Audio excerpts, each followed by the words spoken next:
Hello, everyone. This is going to be session 33 of Broken Bonds. In our last session, the group was dealing with a emotional aftermath of a very tough encounter with multiple assassins.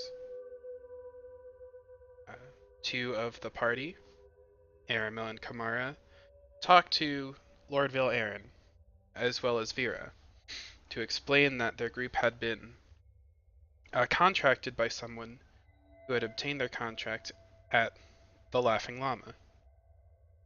It was troubling, and the group had their suspicions about what could have happened.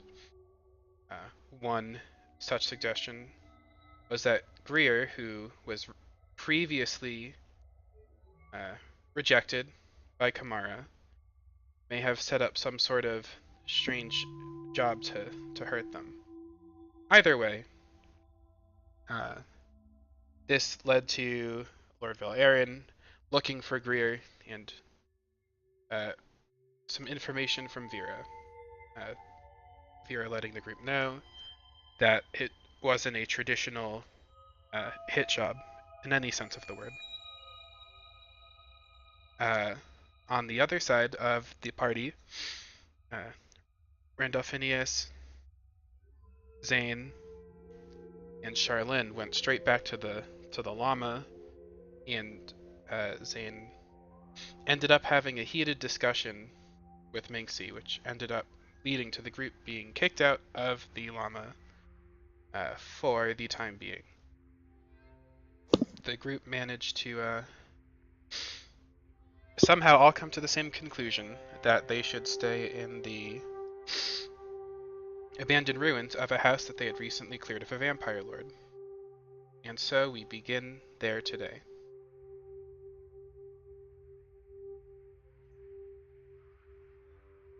Okay, so Randolph Phineas, you have not actually been, was that him? Let's just go ahead and bite the bullet and start the call. Casey, please.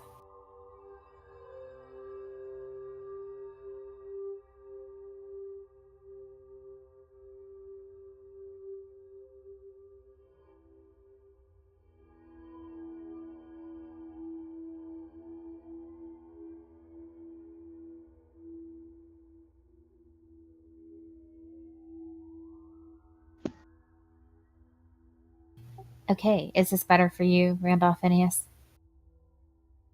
Oh my god, yes, I actually can hear you. I've been silently stewing here. Sorry, I've been trying to hear, but I have not heard anything what's happening. Okay, so basically, Pasta was kind enough to give us a recap. Do you need more of a recap, or do you remember what happened last session?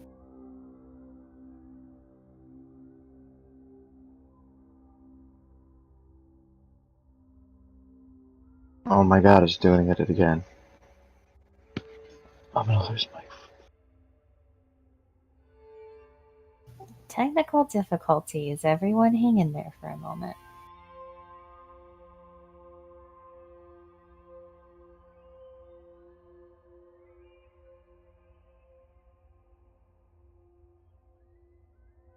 Just let us know when you're good.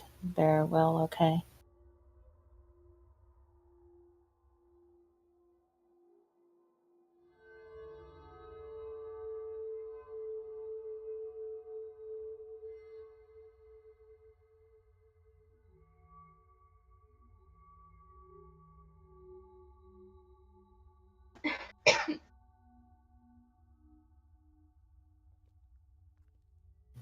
Well, He seemed to have reset his client, or at the very least left the call for a small while.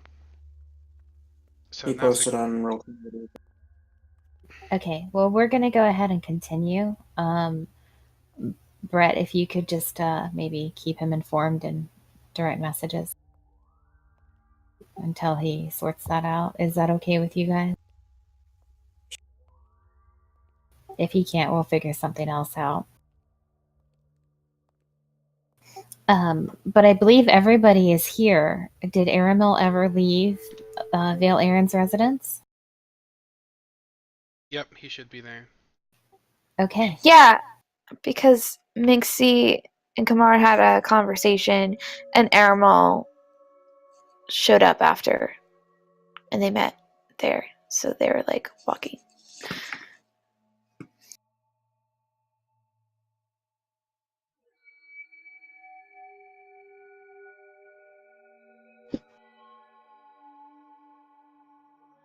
Okay, so the group of you makes your way to this old abandoned mansion. Randolph Phineas has not encountered this before. He was not in the party when the initial battle with the vampire took place. But you guys kind of go around the back of the mansion and crawl in through a broken window. It is much like you left it. It looks like what may have remained of the vampires. If you remember, Vale and Vera said that they came back and cleared it out, and they found a chest of gold, which they split with you guys. But otherwise, it's the same. It's strangely quiet. There's dust everywhere. It looks like at one time this was a really nice estate, but now it is partially caved in. Part of the roof is in need of repair. There's dust everywhere. There's cobwebs. And although there's beds and stuff, it's not really the niceties of home. You know, everything's kind of waterlogged from having been rained on. There's the smell of mold. And I mean, some of you may have slept in worse places. Certainly not Zane. Probably not Charlene. But the rest of you have kind of slummed it a little bit here and there.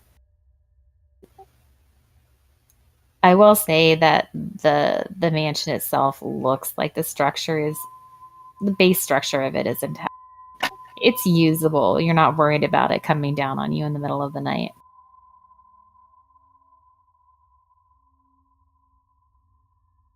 And you may take it from there.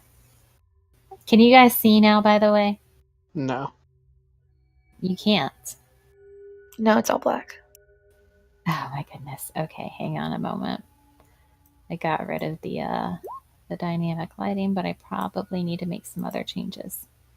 You may start your role play while I'm doing that. Well, I guess Randolph Phineas and I would have gotten there first. And when you all arrive, I'm already making dinner. Yeah, Randolph Phineas is already making dinner, and I'm probably clearing out a space for us to sleep.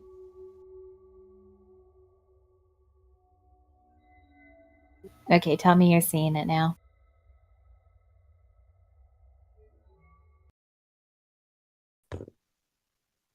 Still looks black to me. Yeah. Still black. Okay, I'll keep working on it. You guys go.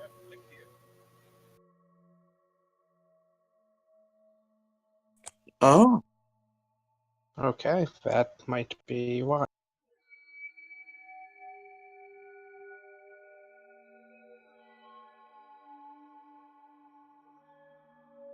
Yep, I could see now. There we go.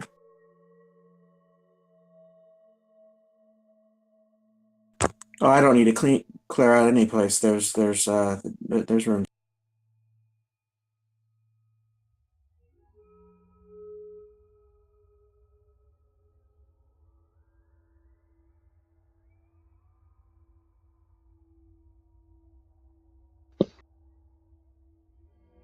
So instead, Zane's just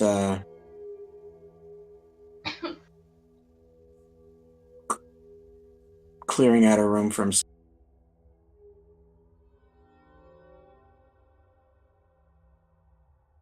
Aramilla just waltzes right in and looks around and looks back to Kamara.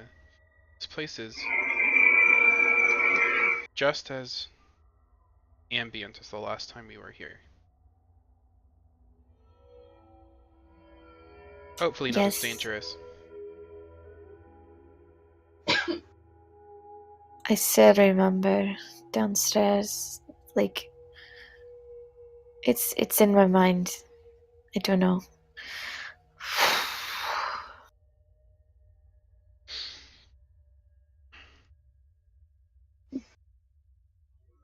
Charlene, the Quaddle Cat kitten kind of is sitting on your shoulder. It digs in with its claws a little bit as you walk into this.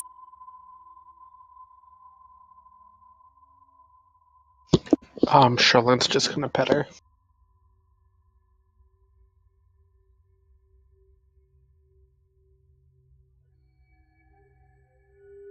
Did we look around up here last time?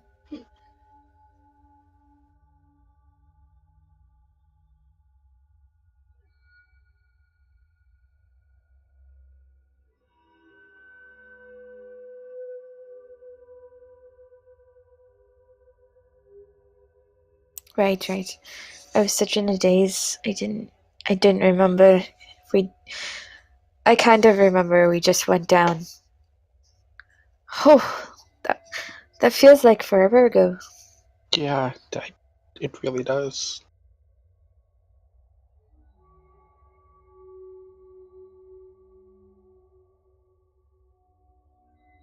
Okay, we just have to think of the present and not the past, right? Right. So what are we gonna do here? Are we going to make this is our home now? Are we gonna make it pretty? Should we have like colors and buy some paint and or what? Aramil gives her a neutral expression, but his eyes sort of are more attentive towards her as she talks. This was never our home. We haven't really been home since we've been here. We've been staying on other people's kindness. In fact, we're leaving shortly for a long journey, so we probably don't want to consider anything here, except to those who are, of course, from here. And he looks around and he says, "That's none of us."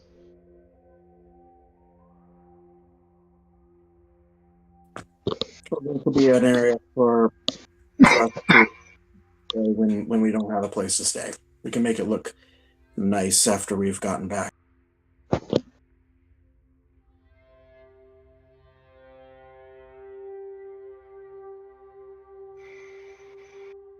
Okay.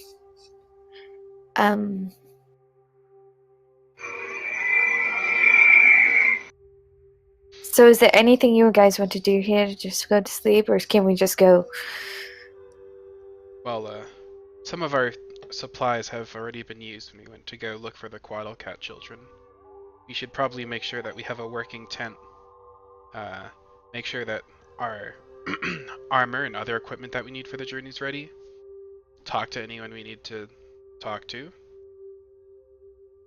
Especially Mina, because she has been preparing our teleportation circle. And are we going to just bring the Quaddle Cats with us and return them after? Or we were originally planning on returning them before we left, but then stuff obviously happened. Wait, do you want to bring them back? We can get the mother and bring her back here. Maybe Vale and Aaron could take care of them.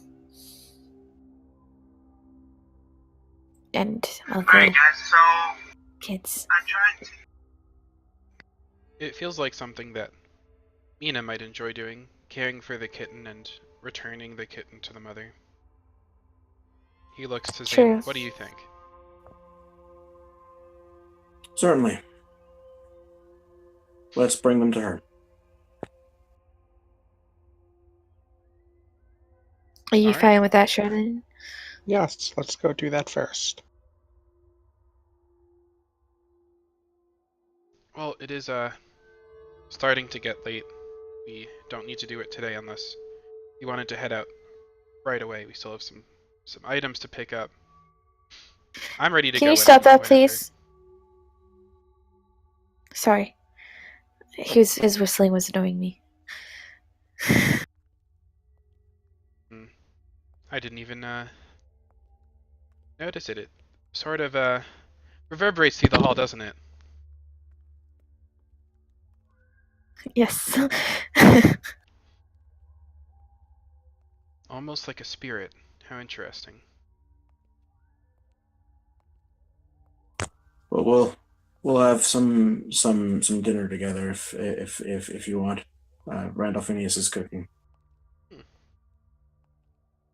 That sounds nice. We had quite the encounter earlier today. We should make sure that we're well rested, do all of our preparations tomorrow, and leave either tomorrow evening or the morning of the day after. Tomorrow evening probably sounds best.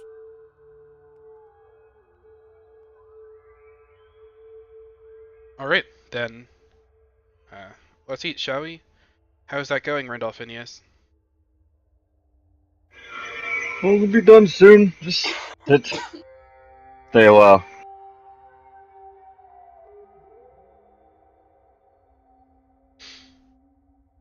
He's basically making do with his camp gear and whatever cooking supplies he's found here.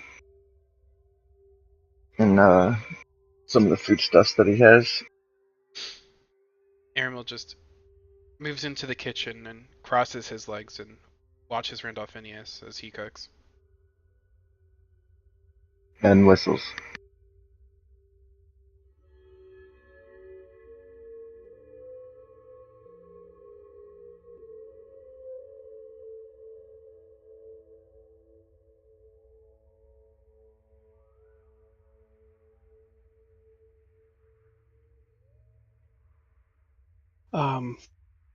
By the way, Christy, one of the things that happened at the end of last week is while a lot of those conversations were happening, Charlene finished reading the book. So, Okay. did anything special happen, or did she just feel wiser?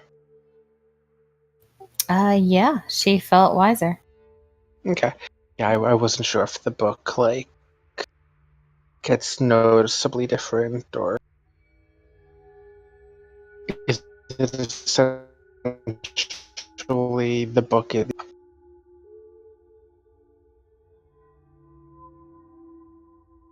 Yeah, after you finish the book, all of the words on it disappear.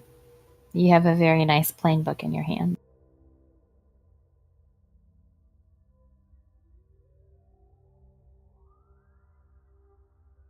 Okay, she's just gonna put that back into the bag of holding.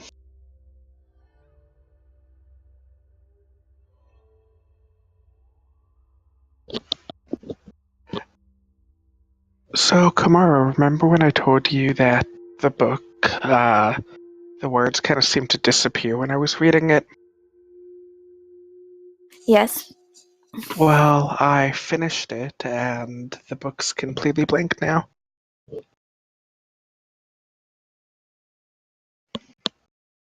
Really? So, yeah. So I guess in 100 years, we'll see if the words come back. I wonder if they're going to be the same words, if they're going to be new words. Huh. Are you gonna be alive for 100 years? Because you should keep it and check it out if you are.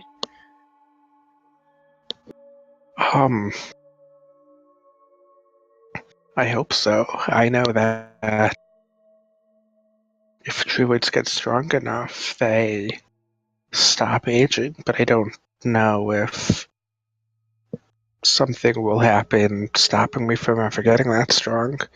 We definitely come to near death a lot. That's true. Do you feel weird being here? Like in Amman or in No, this? being in here, exactly, precisely in this building.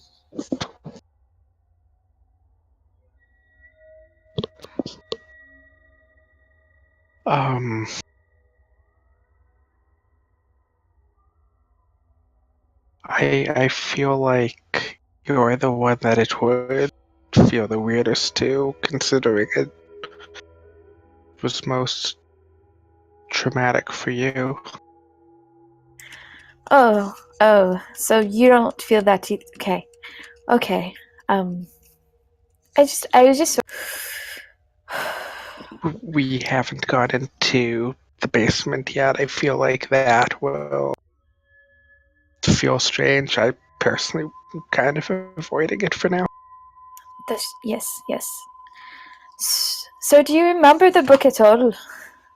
Yeah, I remember the book, and I definitely feel like I learned a lot from it.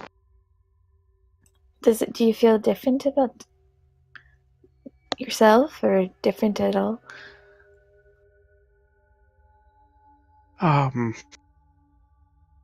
Like I feel like I learned a lot, so there's that. I feel like I literally absorbed all of the information from the book. Like, not how, like, when you read it, you learn information. Like, I feel like the information's inside of me now. That's very cool. I think I'd want to read a book like that.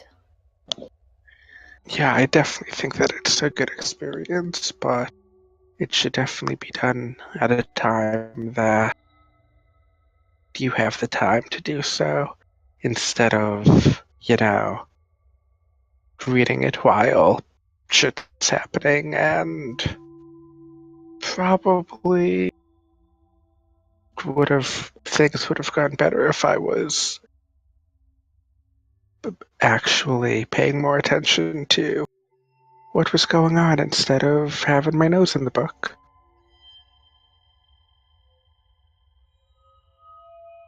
Maybe.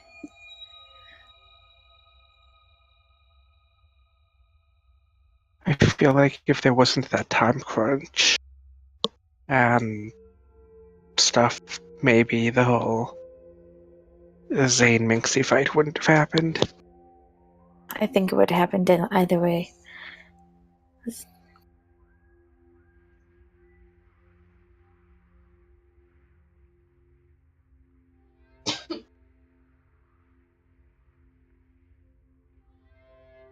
But yeah, the book itself was definitely great.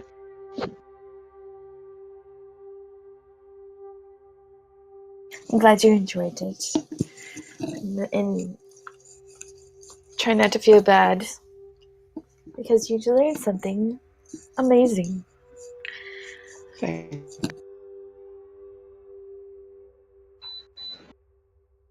Okay, is there anything else that you guys plan on doing throughout the night tonight? How late is it?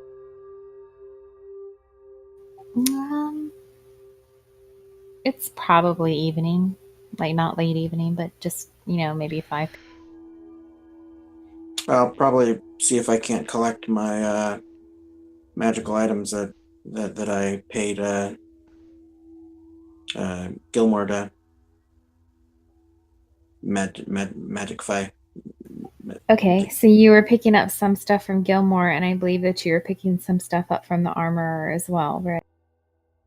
I think there was only. I don't think I gave anything to the armor. I think I have a lance that I was getting magicked, armor that I was getting magicked, and I believe barding. Yeah, I think you had paid for the barding and had paid for that to be magicked as well, had you not? Does anyone remember? Mm-hmm. Yeah, he did. Yeah, it was included in the final price. Okay. So I don't see that we need to role play that. So we can say that you step out. It takes you about an hour to walk across town. Interesting question, though. I don't quite know where you would have left Maximus during all of this. Maybe hitched up outside. But you're going to need him, obviously, because you can't carry the barding. So you take him with you. What are you guys going to do with Maximus? And your horses?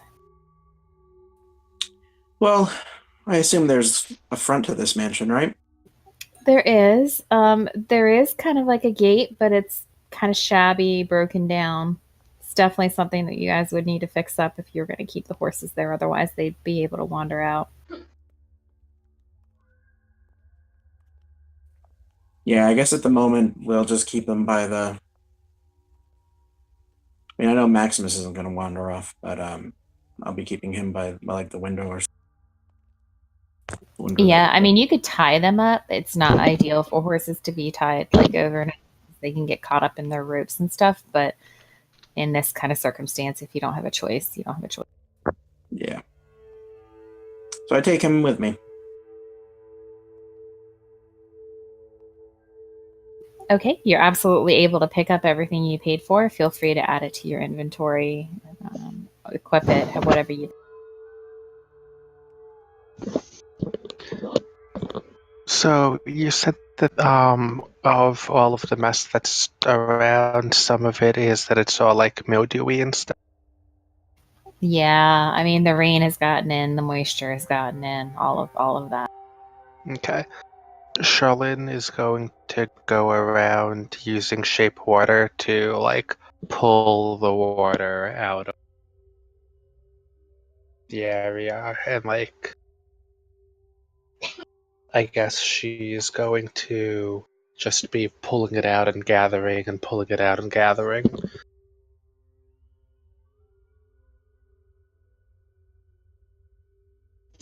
Just, she's not going to do much to tidy up, but she's at least going to deal with the wetness to make it a little bit more comfortable for the rest. Yeah, so that's not a problem. You are able to kind of draw the water out of the mattresses. As you do, the mold kind of dries up, and now there's just like this fine white powder on everything.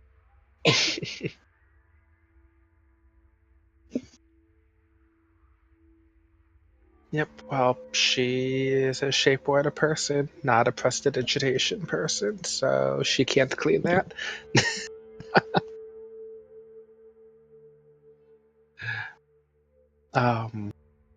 Fael is going to go over to Kamara because Fael is able to tell that like something's off, but not actually smart enough to know what actually is off, just something.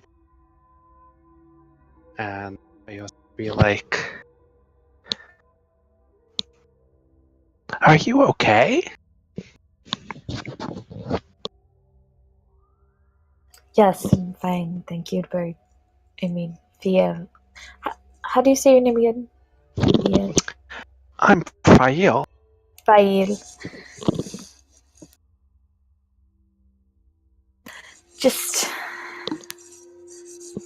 gotta breathe. That's all. It's good to hear from Okay. Mantis, though. You can fly, I can fly, I like you. I like you too.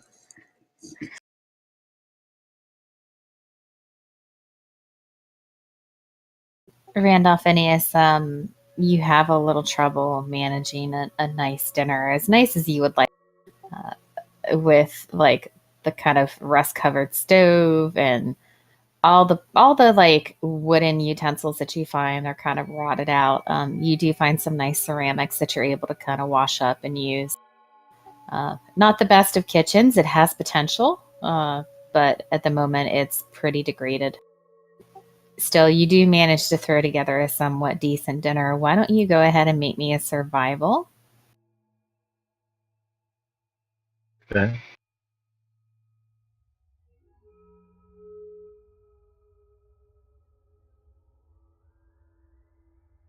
What time is Zane heading to get his horse stuff? Is he staying for dinner or no? I would assume you do dinner after he came back. Yeah, I left before you were done, and I probably Okay, so it's about this time that Randolph Phineas comes to, I think probably, I would say that this room here is most likely the dining room. I feel like this is the kitchen. I'll let you guys decide. And he starts bringing trays of food over to the kitchen or over the dining room. It actually smells really good, you guys. Really good.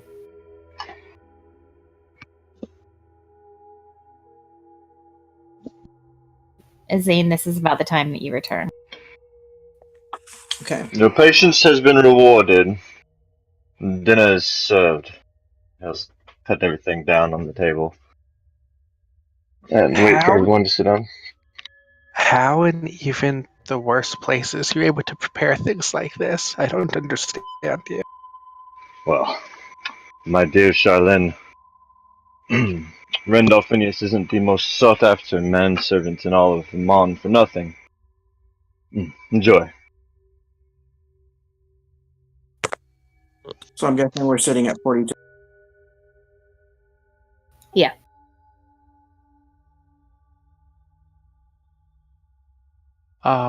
Does Kamara go? Yes. Okay. Charlene is going to sit next to Kamara.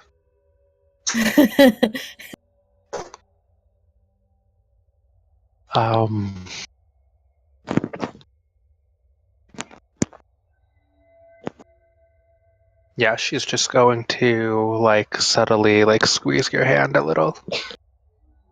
I'm gonna make sure everyone gets their food.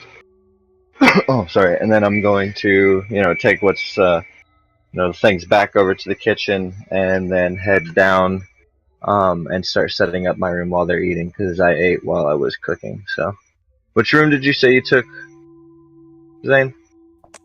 I took 28. 28. The front door? Oh, that's not a door. My bad. Alright, cool. You took the master bedroom. Nice. Like he would, let's be real. Got there first, called first dibs. Zane is kind of tiredly hunched over his meal, and he's just silently, without saying a word.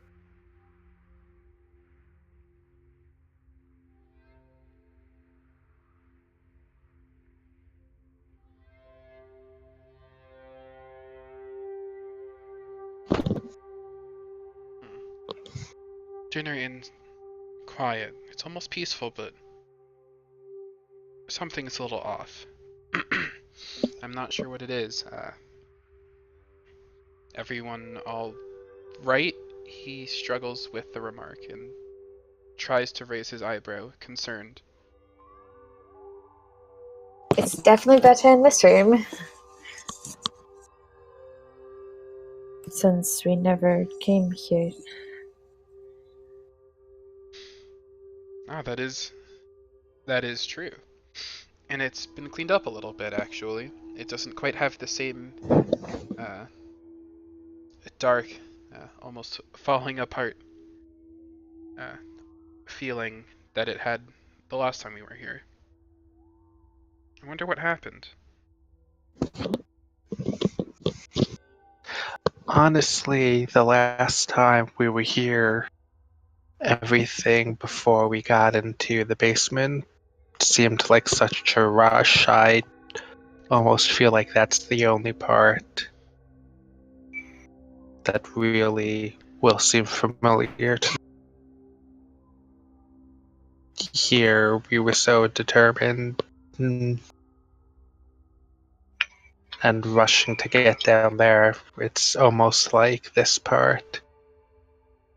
I really don't have any bad memories of this. I just have the anxious feeling. It's not hard for Zane and Charlene to understand what it is that Kamara is struggling with. Yeah. Yeah, it's pretty obvious to the two of you the certain memory that she is having. Yeah. And Sheldon's gonna say, And Aramil as well, of course. Mhm. He was there. Yeah. Sheldon's gonna say, Kamara, if you want, could go to Fails instead of this probably at least for now isn't.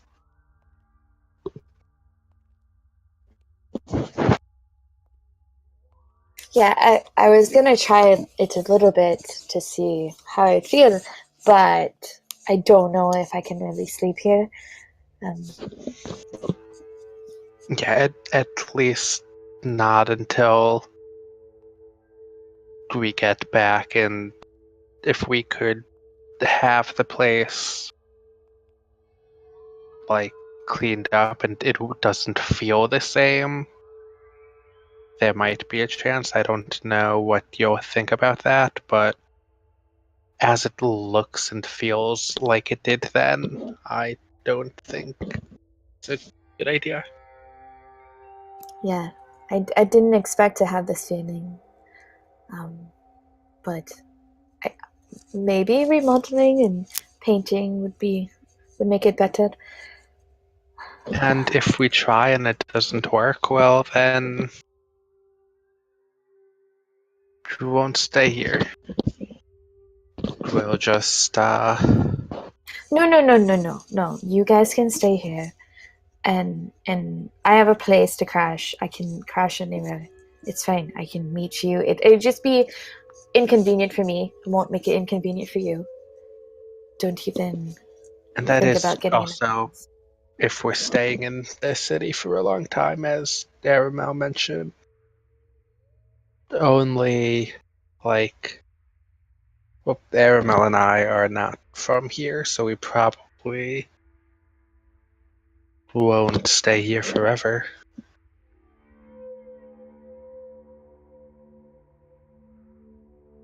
I don't know about everyone else. It looks like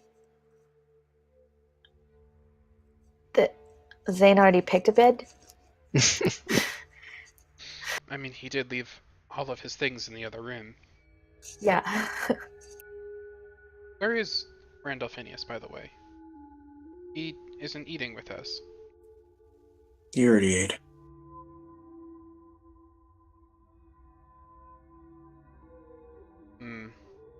Strange, but you don't need to eat twice, of course. I guess if you sneak food while cooking, you don't need to eat with everyone else. This is not my forte. Do you think there's a potential reason that he did that? Did he accidentally eat because he was starving, or maybe I he just feel wanted like to get the it's best food first? He has the mind of a servant. yeah. It's gonna have to be kicked out of him. He finishes his last bite and stands up silently and leaves. Is eating first something that servants would do? Also, there was once I talked to this woman who was a cook, and she said when you're cooking, it keeps your figure slim instead of because you want to try everything as you're cooking. So it's just that's one way to eat, instead of just having a big meal. Oh, so he's controlling what he eats by eating first. No, that's Randolphinius walks back into the room right at this moment.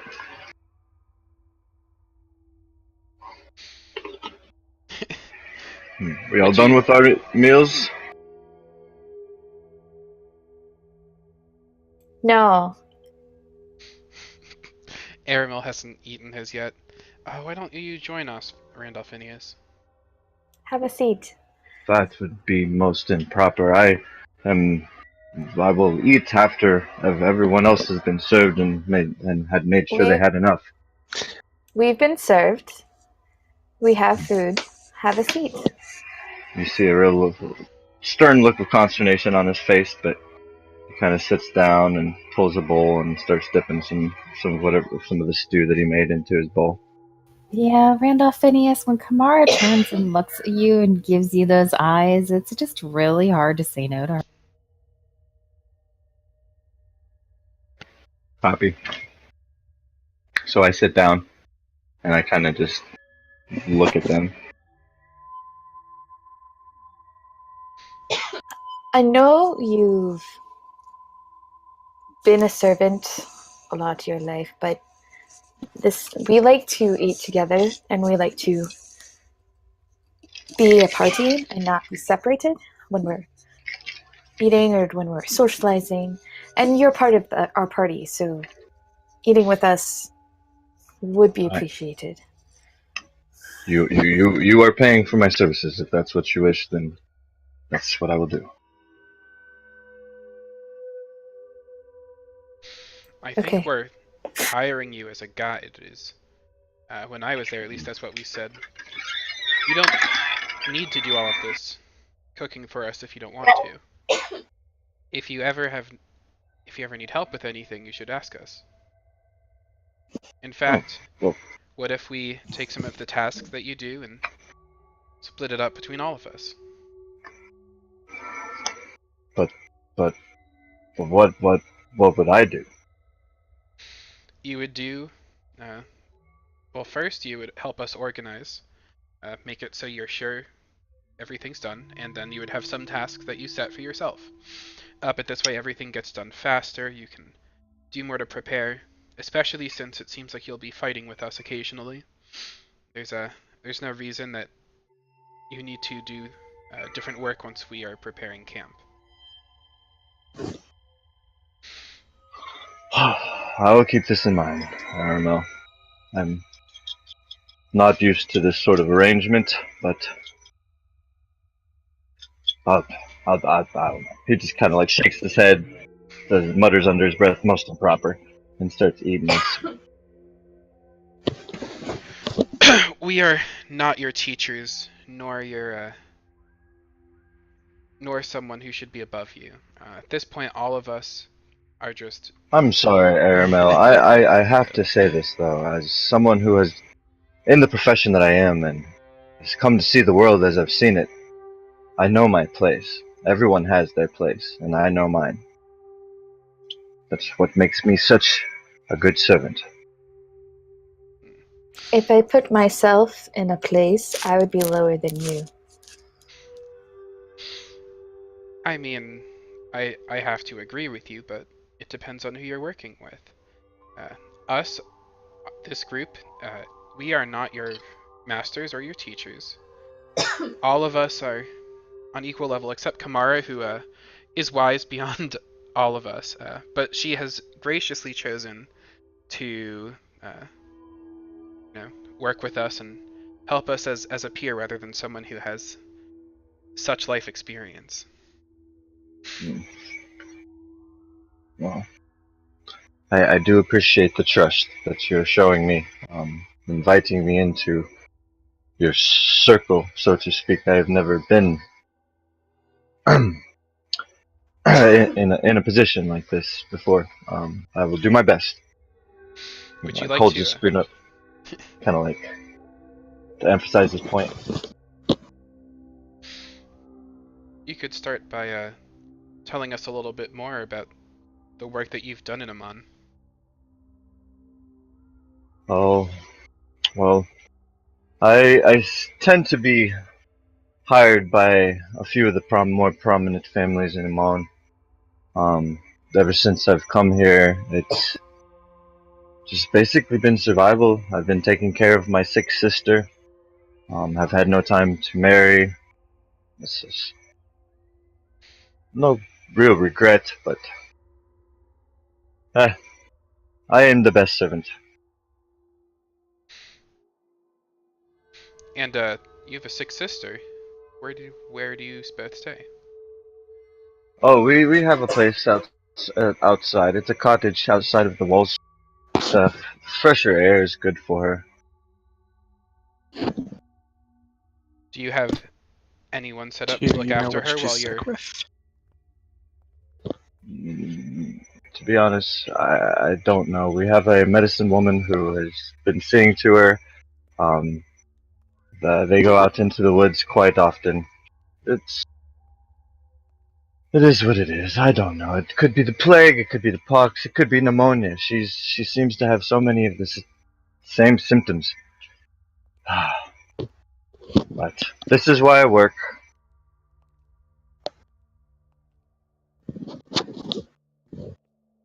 Have mundane and magical remedies been tried? I'm sorry, Nick. I didn't hear you. I said, have mundane and magical remedies both been tried? Oh yes, many things.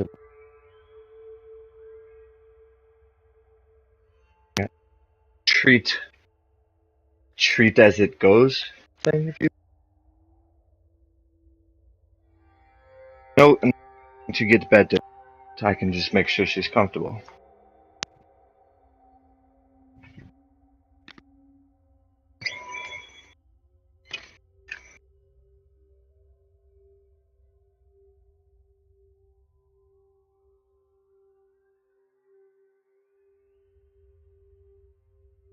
Randolph Phineas, would you mind repeating the last line that you said?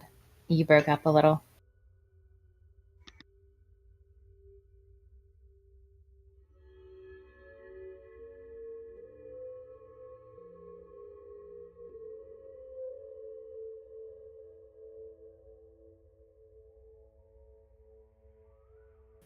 Rand?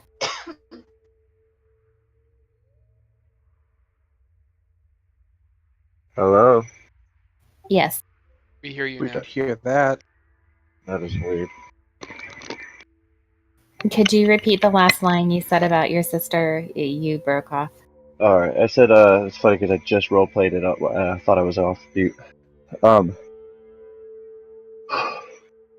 It is more of a non-curable, keep her comfortable type sickness. At least that is my understanding. I'll just keep her comfortable till she passes.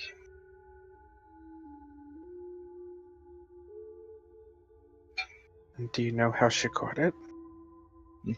No. Could be a number of things. Poor girl, when we first moved to Mon, she had to work. She had to work in one of the brothels for a while. Shortly after that is when she started becoming sick, and for the last 15 years, she's just been sick.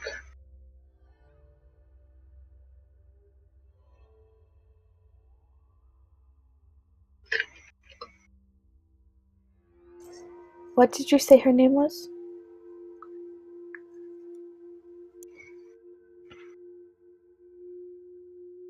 Let me look it up. I have it written down. I think it's Liliana. Yep. Oh, her name's Liliana. You might not know, but he'll kind of look down. He'll say, "I descend from a mixture of both the high elf and the dark elf races." And he looks down. We were not looked well upon as children.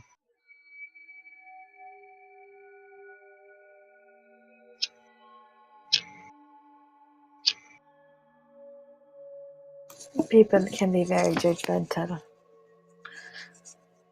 Yes. But this is why I make sure to do myself to look more of my high elf heritage, and it has served me well.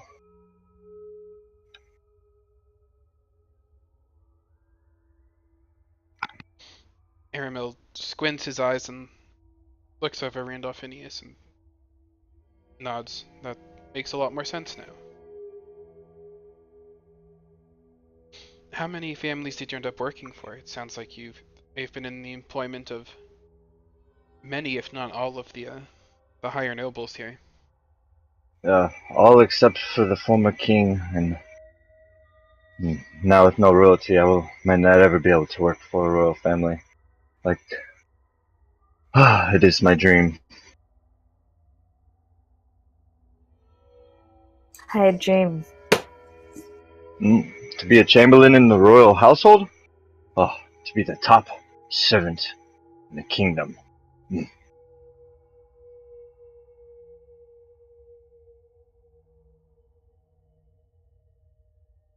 He starts collecting plates as everyone finishes. You don't need to collect the plate. I can take care of it.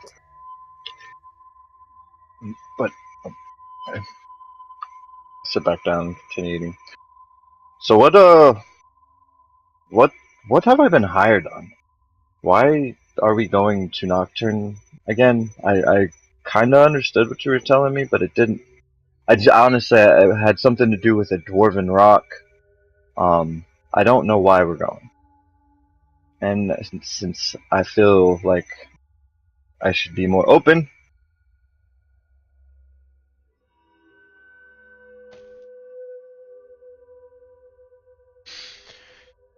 Yes, we're looking for a magical artifact. Thordak, uh, settling into the city years ago, apparently has left the foundation of Amon shaky. Uh, that's why there have been recent earthquakes. We need to find an artifact that once belonged to the dwarves and was taken by dark elves.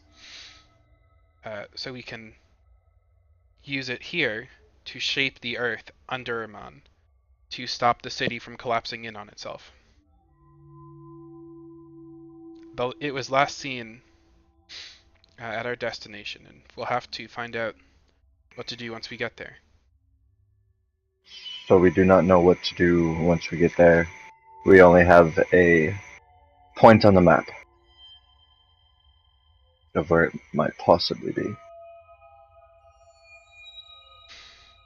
Yep, that is correct. However, we also have a decent amount of time before the city would fall. So we have, especially with the ability to use the teleportation circle, we have some time. You know, if there were no hurry and lives didn't depend on it, it would have been nice to make that entire journey all the way from this side of the continent to the other.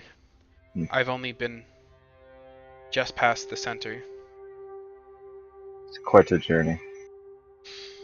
but teleporting to Singorn will put us much closer.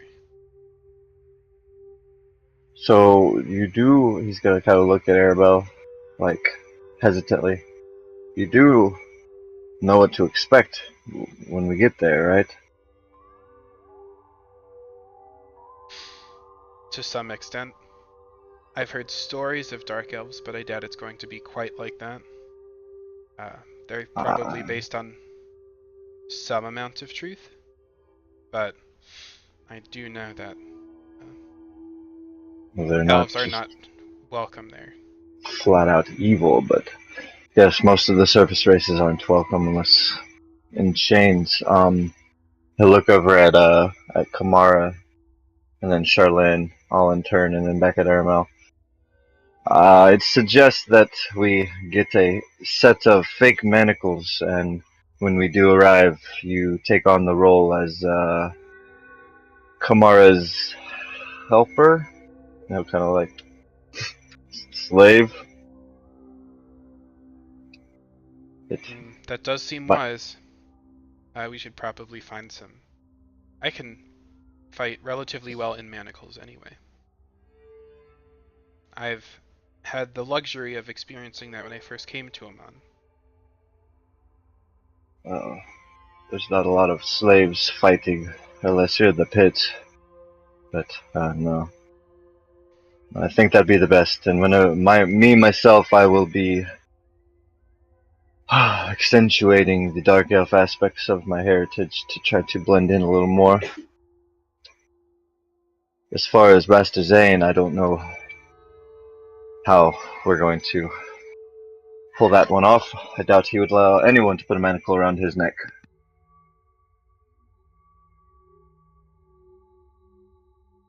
No, he wouldn't. And if he does, it'd be very surprising. Huh? Speaking of Zane, what are you doing right now, Zane? Zane was getting ready for bed, so he was taking off his armor and then getting prepared as usual. Okay. Putting his sword by his bed.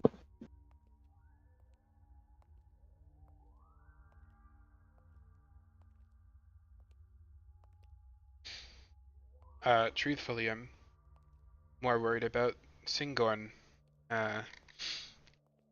They will accept Wood Elves, of course, but they might not take too kindly to Kamara especially. I found that the people there are, I'd like to say, a little stuck up. I can change that. It's fine. You don't have to worry about that. All right. And I'll make myself look like Aramil. You might want to go for a different form than that. And then I'll make myself look like Charlotte. I don't think that's what he means. And then I'll make but myself look like Randolph. That's But I- closer in the right direction. I like where your head's at. As you make yourself look like Randolph Phineas, and you look at him, he starts changing into you. Well, that's interesting.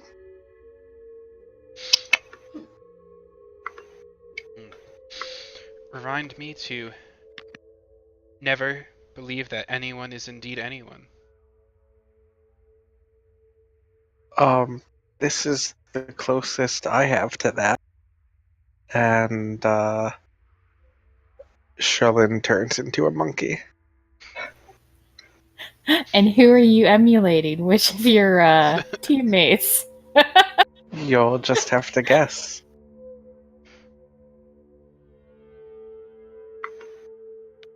So now we have Kamara that looks like Randolph Phineas that looks like Kamara, and a monkey sitting at the table with you. Man, Aramil. I wish Zane walked in right now. Aramil's going to go into his pack and pull out some leaves and try and hide in plain sight. And the four of you are looking at each other across the table, and you realize that this would be a really fun time to call for Zane. At that moment, Zane pokes his head in. Just say goodnight. Yeah, he's like, guys, I'm about to head to. And what you see is Randolph Phineas in Kamara's dress, Kamara in Randolph Phineas's butler getup, a pile of leaves with eyes, and a monkey.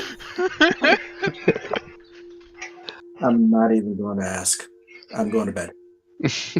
Good night, Master Zane. The face of Kamara says in my voice. Never say that again with my face. Look at you. That again. You know what it meant. Oh, too funny. Okay, are you guys doing anything else? Just to add to that scene, I'm sure Fael was just sitting on the table eating a plate. Like eating from a plate, that is. Just in the center of the table where I put a token.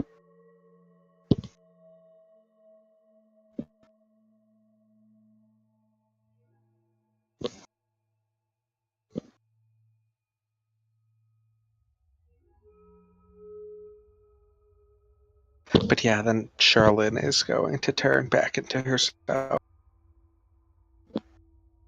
Okay. I'm gonna sit up. Since I know Aramel doesn't sleep and he doesn't sleep very much, I'm gonna sit up with him late into the night, getting to know the party and what everyone can do. Since I'm gonna be fighting with everybody, because I'm kind of like a tactician, so that's just him getting to know what everyone's scope and their powers and stuff like that. Okay, I will let them all private message you with whatever information they give. And we'll say that you guys spent the long hours, probably went to bed a little bit after midnight. And Charlene is going to say to Kamara, do you want company going to Vels? I don't need it, but if you want to go, it's fine. And Aramil will offer to accompany. Well, he's going to say he's headed there anyway. But if you would like, we could walk together. That's fine. I was gonna change how I looked, but if I'm walking with you, then I won't.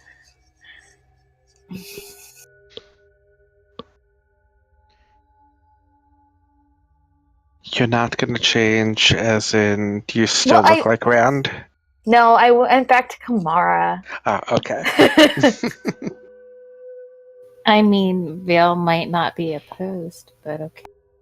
Wow. Yeah, that's not happening. There are 2 Lysanders. Hilarity ensues. Ooh, I was gonna do that. Oh my Ooh, god. What could become? I know what I'm gonna do when I get there. Oh no, I am so terrified now. Let's see. As you're walking, the city collapses into the ocean. Okay, so Zane, Randolph, Phineas, and Charlene, you're bedding down here for. Yep. Okay. So that means that we are splitting the party. And Aramil and Kamara are going over to Vale's. Oh, look, it's right there. To get ambushed by assassins. Of course. It is nighttime. It's about midnight. The gates are closed. Well, they're not closed. They're always open. But other than a couple guards posted out front, there's really no one around. Everything seems pretty quiet. I do my usual, just walk in.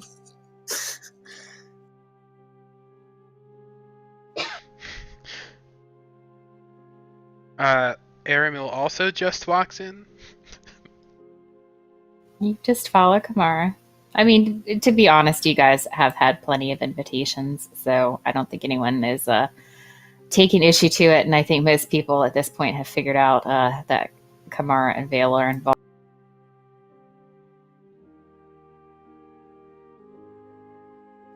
So you walk into the estate. Where do you go?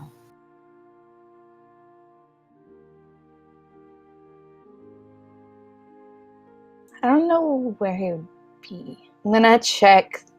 Gonna go upstairs and check his office.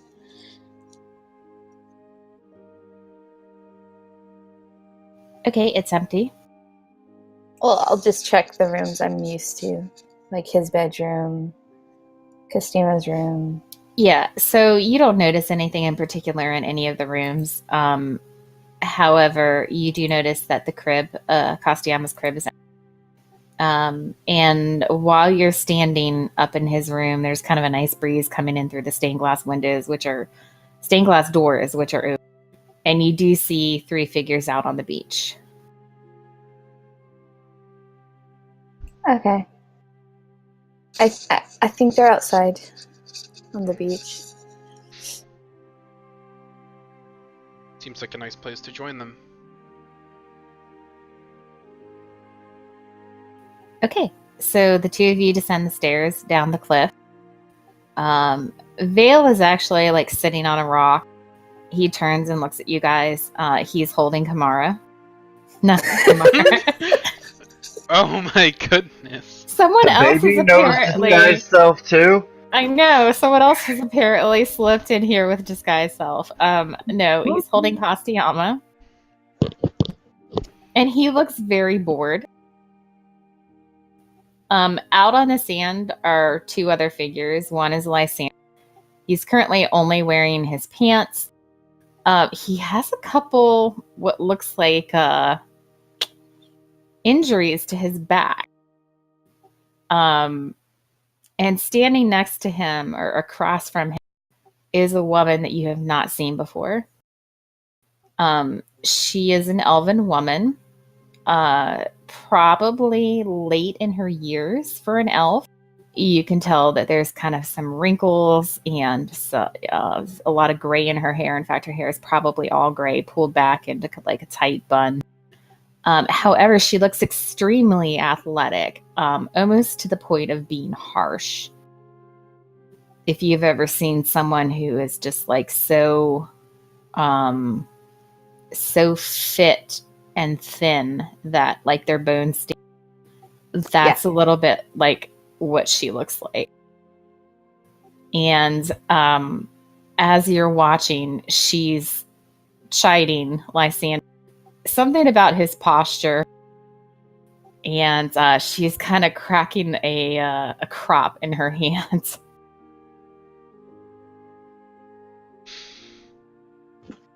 Aramel, he's going to approach and give her a very deep bow. Eldrikin, it's a pleasure to meet you.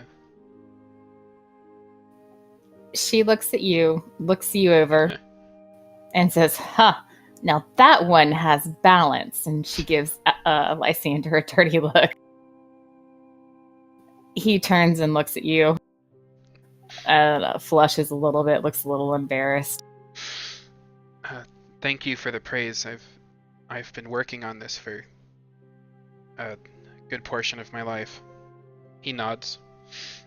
My name is Aramel. I don't believe I've met you. You can call me Noella. It's a pleasure to see more kin in Amon, Noella. Especially, well, I guess kin means elven anyway, so he's not going to elaborate on that. Right. And he'll look to both Vale and Lysander. Give them a half bow. It's good to see you both. And Vale gives you a little salute, like a 2-finger salute, and then stands up and walks over to Kamara to give her a... Lysander looks at you, half like happy to see you, half with a look that says save me. But he clears his throat and looks back at the woman. And tells her that he's doing his best.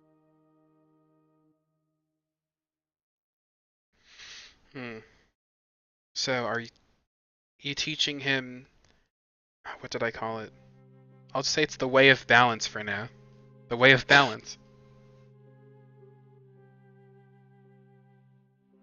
She looks a little frustrated and says, "At this point, I'm not sure teaching is the word." And she glances at Vale, who just nods. And then she looks back to you and says, "I've been employed as a dance instructor, you see."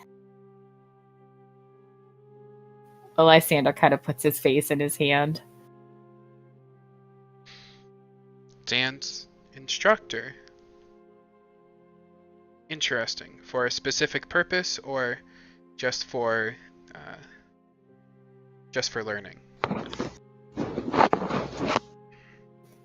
Aramel, as she says that, you kind of have a memory of the other night when you had made that mental connection with Lysander, and you saw him and Vale at the, for lack of a better word, at the ballet.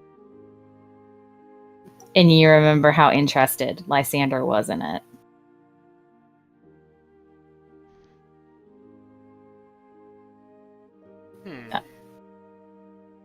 He turns to you and says, "I thought about your background, all of the time and practice you put in, and I thought maybe I could figure out a little bit more about..." And then he hesitates and looks at the woman. "Balance." And you can tell that's not the word he was going to say, but...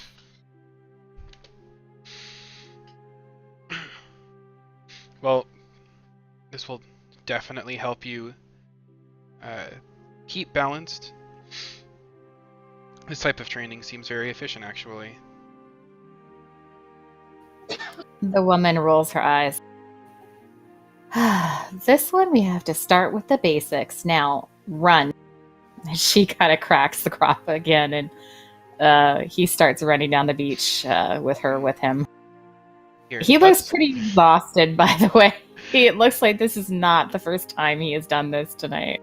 Aramil's just gonna follow rather easily, considering his insane move speed, 50 feet per round. He's like Yeah. this is like a very quick jog. He's not breaking a sweat. You're like running backwards so that you can see them. He's like trying his best, panting a little bit, even though he doesn't need to breathe. And then the woman stops, and basically you can tell that they've developed some kind of course that he's supposed to run back and forth. She's not going to do it the whole time. He looks a little frustrated. You're Don't worry. doing a great job. It will become easy with time, but you just must stay focused and stay committed. Continue breathing. But this is something that I can almost do subconsciously, so let me tell you about where we've been recently, and he'll inform, because Lysander was pretty exhausted when they communicated a couple times. He'll re-emphasize and explain what they did. Mention that they have some Quaddlecats now, and they're preparing to leave tomorrow evening. When you start talking, he gets pretty distracted by it, and he doesn't seem like he's feeling his fatigue as much. He's trying really hard to kind of keep up with you. Even at your lazy pace, you're outpacing him. And the instructor calls out, "Maybe it's bait we need." He turns bright red. Yes, having a visual goal in front of you is a great way to use your mind to help cement what your body can do. It's part of how all things are connected. He stops for a second, kind of rests his palms on his thighs, and takes some deep breaths. Which again is weird because he doesn't breathe, but I guess there's still some point of exhaustion even for vampires.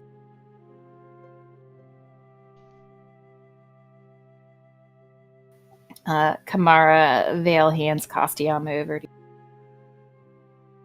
Did you bring the Coatl cat?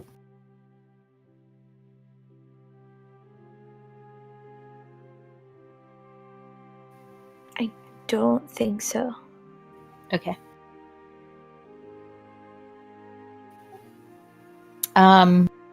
You notice that he has a little bit of a bruise on his jaw. Not Castellano, Vale. What happened?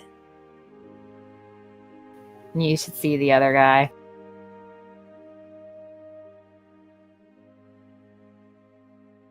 What? You had a fight? An exchange of words and fists.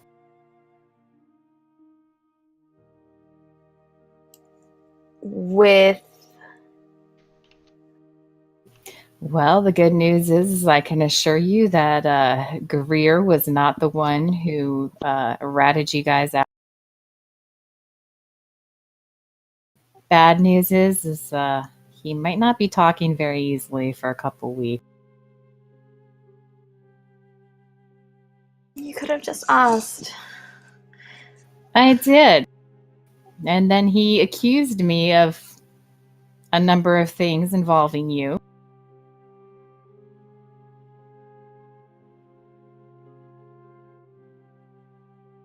Hey, at least I didn't break his nose like I broke Zane's nose.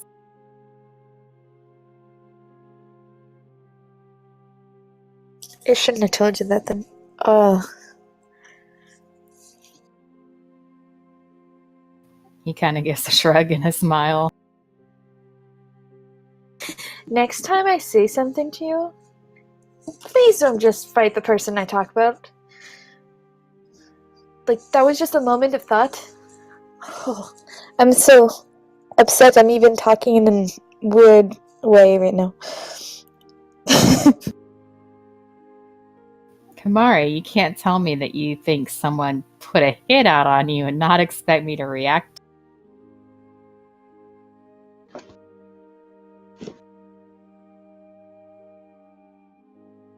I just thought you'd be a little bit. You're a man. I understand. Yes, I am a man. And speaking of which, he turns to the rest of the other three people. He's like, good night. He grabs your arm and drags you up to his room. I allow it.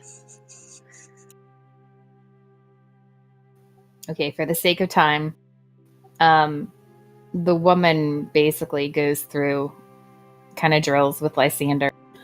For about another 2 to 3 hours, Aramel, do you hang out or do you trance or what do you end up doing? Yeah, he's just gonna do the drills with him. Moral support. He had mostly recovered during the day, so he's feeling almost combat ready, you could say.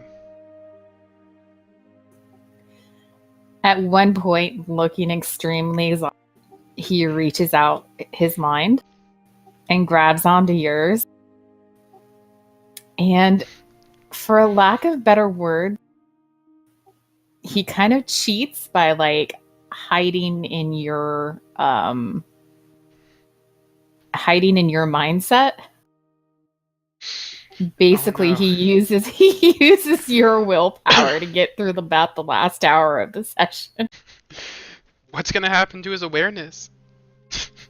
That's fine. Nothing bad'll happen. No tripping, of course. Does he fall? No. He seems basically what he's doing is he's reaching out and grabbing your ability and using them to bolster himself. So your training, he like when he touches your mind, he reaches in and like grabs access to all of your training. I mean, he doesn't have your physical stamina. Oh, that he makes has sense. he has your ability to kind of meditate and lose himself in the situation to kind of get through it.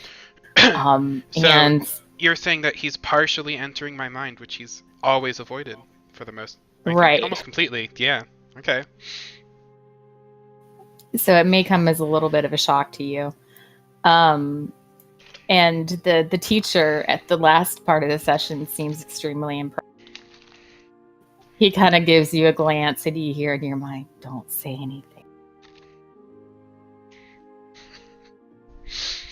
He nods back, gives the woman a deep bow at the end of the session.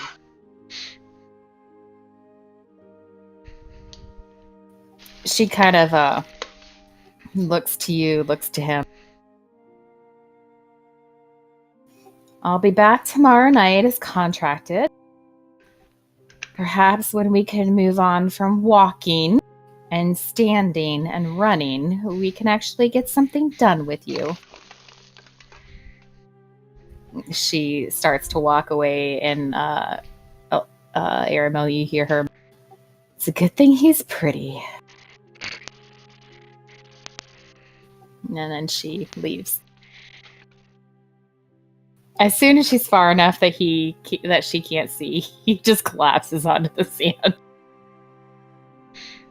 with a massive groan.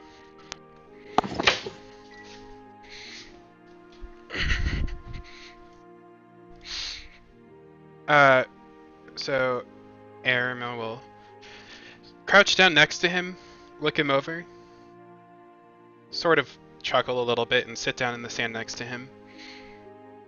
You did fantastic today. Just think, another 5 years of that, and you might be able to get somewhere. He still has a little bit of a connection with you. And when you say 5 years, there's just this massive disappointment. You realize he didn't have any kind of concept of how long training will take.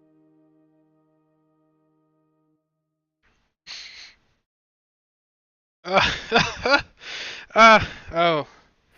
I mean, he was joking probably with thinking you. along the lines of a couple of weeks. It's something that you can work on your entire life, but you'll make very rapid progress over the course of the first month. Don't worry. He says in your mind, because he's too tired to talk, he's literally just laying in the sand, like, his face half buried, looking at you. Made it look really easy. Well, what is simple for one may be a challenge for another. Behind everyone's actions are potentially years and years of preparation, whether they know it or not. I've just had a lot of preparation. Fair enough. I didn't think I was getting myself quite into all of this. I thought you, had watched me before. So you must know of my training. You thought I that, did. something like a dance wouldn't have a similar physical rigorous routine? He grins. It didn't seem like it when they were up on the stage. Hmm. It just looked natural. But it makes sense. Well, when we return and you've completed the first part of your training, I hope to be able to see the fruits of your efforts. I need to be able to fight with you. That's all that matters.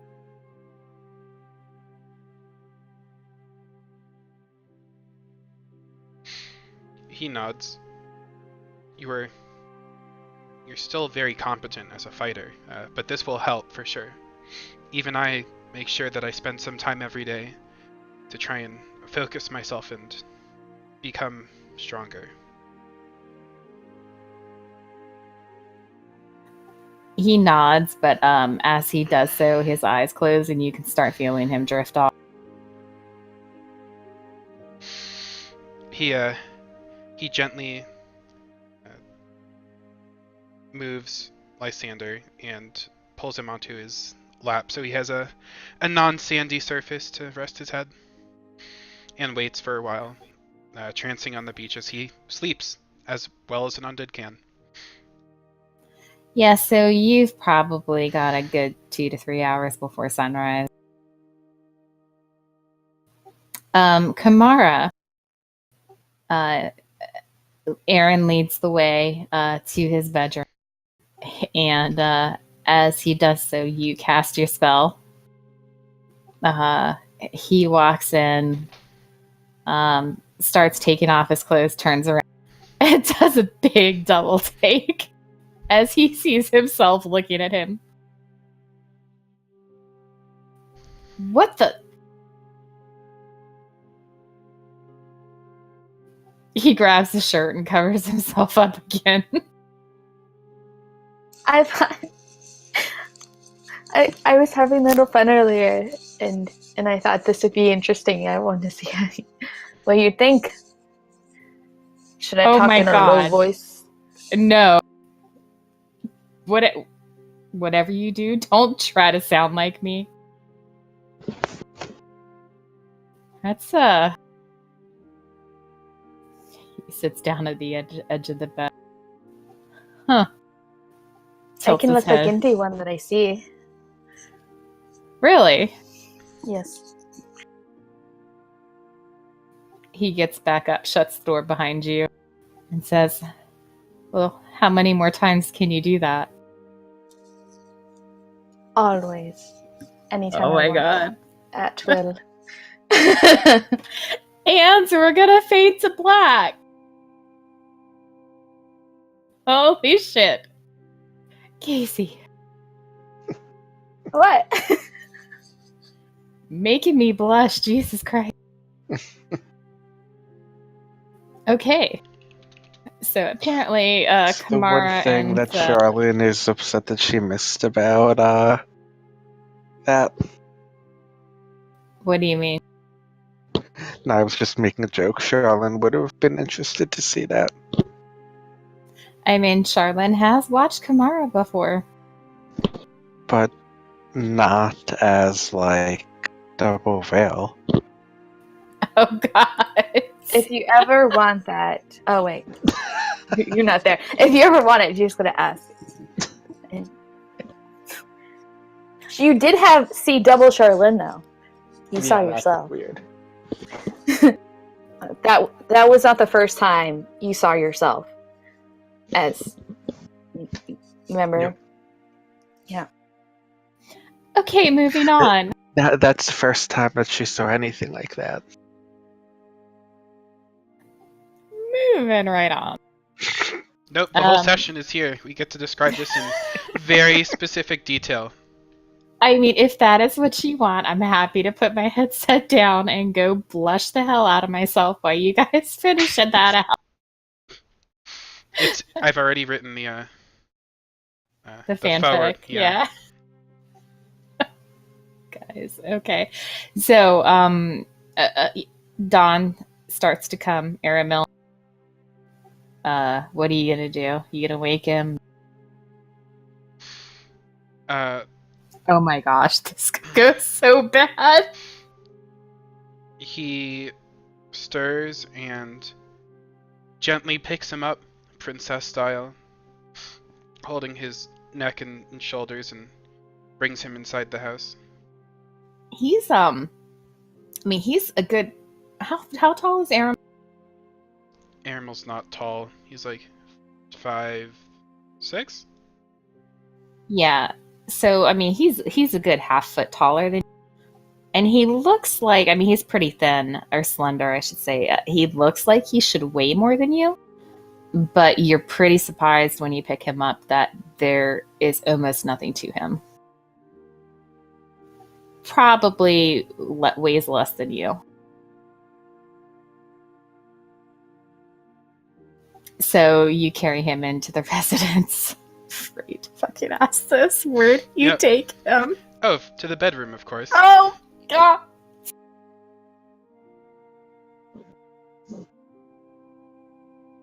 Okay, Kamara, this is all you. Take it away. You come in to see another Lysander. Oh, no! On his back with Vera Lern.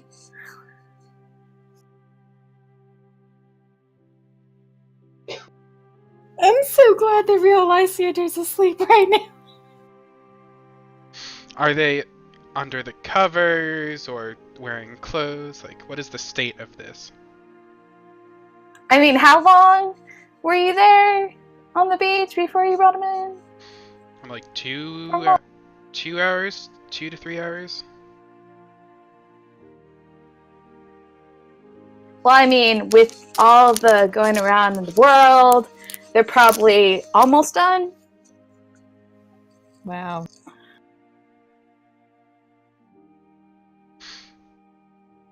What is even happening If right now? if they're still doing things, Aramil will clear his throat and say, "It's nearly dawn. We should pull the curtains."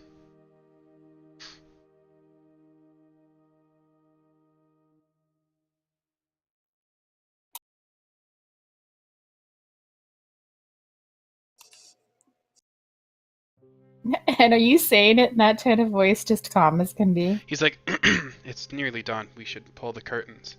It's a little slower than usual.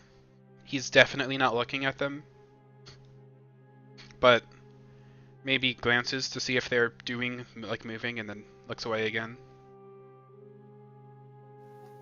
He like takes a deep breath like he's meditating, but isn't meditating. He's just clearing his mind.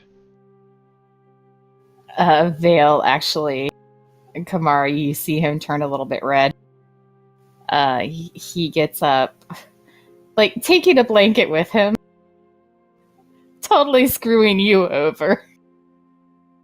Oh no, it already happened. It's fine. Takes the blanket with him, wraps it around his waist, goes over and shuts the stained glass windows and pulls the curtain. And she's gonna shift into Kamara. As in, get rid of the disguise self. And then Aramil will put Lysander down on the bed, just very gently setting him down. He'll give the blanket wrapped Vale a nod and head outside the door. Very carefully, not looking at Kamara. Not too carefully. It's not really Kamara that's the issue. So he doesn't like stare at her. Doesn't try to not stare at her. Just, make sure that since they weren't on the bed, he didn't really need to look at them. He just very normally walked outside the door as if it wasn't anything strange. Okay. Jesus Christ, you guys. Oh, the dramas. Okay. So, moving on, morning comes. What are you guys doing? Aramil will just head back to the group, wait for Kamara first, and they can both head out together to head back to the mansion. So, Kamara, after you get redressed, say goodbye to Vale, say goodbye to Costume. You walk outside, and Aramil's just standing there in the courtyard, waiting for you. I'm sorry you saw that. Sorry for what?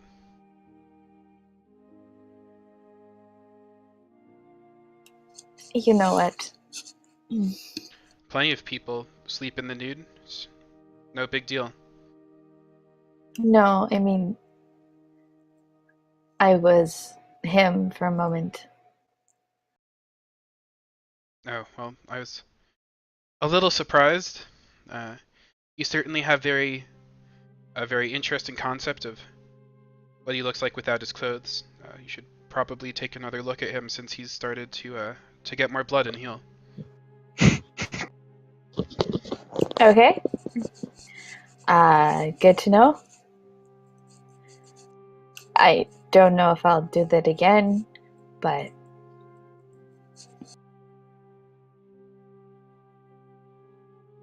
It's an interesting ability. I've had it for a while, but I never really used it. I thought it was. It seems like something. It could range from very just playful uses to something more devious. But I know that you're using it for the right reasons. Yeah, I thought I should get used to it because we're going to Zingon. And I kind of need it. So that's why you've been seeing it more. And that's why I kind of did it play for me, I guess. He nods. Also, it's kind of fun. I'm glad that you're enjoying your magic and being able to spend some time with Valerian. He is an interesting person. He is. He reminds me of Zane in some ways. And for that I'm slightly worried. He furrows his brow.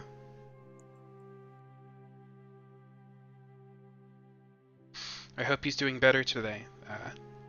And Aramil walks up to the mansion and very gently moves past the broken door.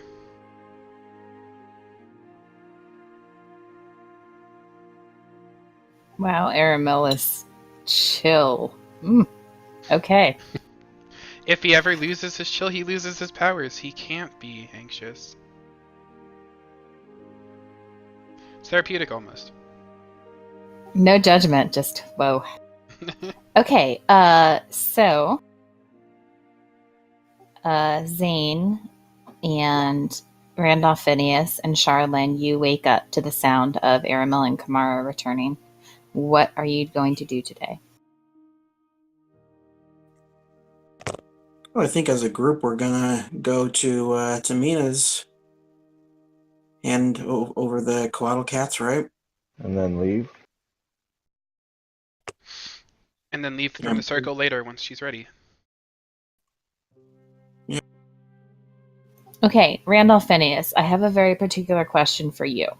Okay. When we had started this discussion about traveling from Singorn to to not. You told me that you had the thought of doing so with the traders' caravan. Yes. Is that something that you had still intended? Because I know that you went to talk No. with them. Okay, so No. we're not going to do that. No, no, because they don't go to Singwin. They're trying to create trade from Nocturne to the surface, and they have a route going. It ends in Amon, and you know, it goes back and forth straight to. I just happen to know where the entrance is. Okay, fair enough. So that is not something that I need to address, which makes my life a little bit easier. Okay, so everyone is going to. Are you going to go to Gilmore's Glorious Goods, or are you going to the estate?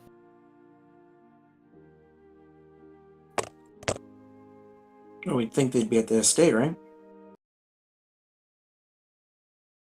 Okay. So I don't need to describe it. Everyone has been here before. Yep. Walk up, ring the bell. Ding, ding, ding. A few moments later, out comes a judgy elf man, Galvestad, with his coiffed hair. He gives a groan, Second-rate manservant. walks up to you guys, takes his time, and raises his hand and kind of disperses the bear.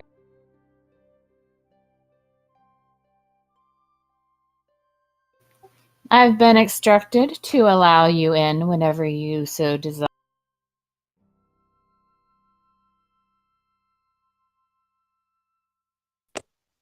Good.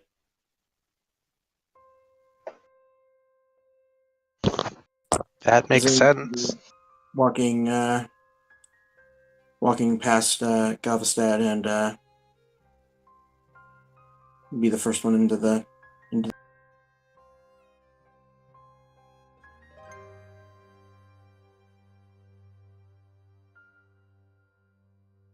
Okay. So you guys walk into the mansion. This is beautiful, shiny, clean, posh as always. And Mina is already waiting at the top of the stairs.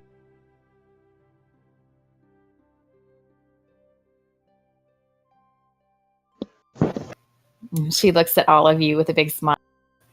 Well, that was a really quick trip. You're all alive. No monsters ate any pieces of you. Everything's intact.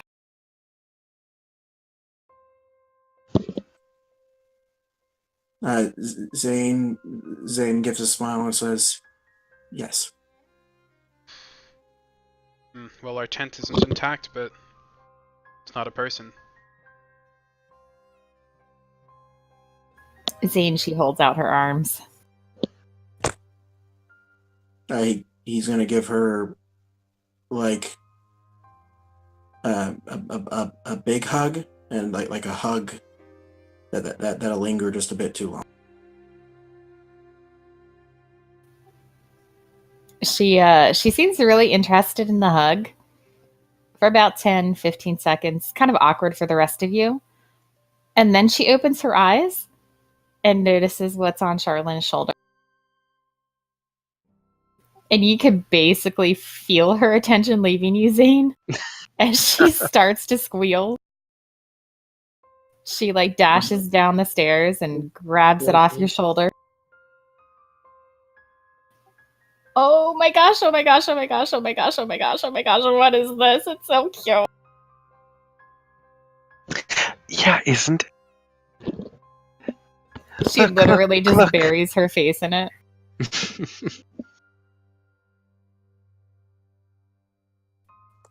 Zane's gonna sit at the top of the top of the stairs and just watch. Is he pouting? Nope, he just has a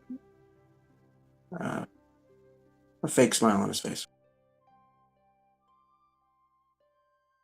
She's literally like rubbing her face in this kitten, almost like dancing around with it. No way. I mean, I've read about them, but I didn't think that they were this cute. What's its name? Does it have a name? Can I give it a name? Well, they don't really know their names because they're super young. But if you could speak to the mother, you could find that out. Maybe could you have a lot of magic? Are you able to speak with animals? Is that one of the things you could do? She sighs and shakes her head. Well, that might be difficult then.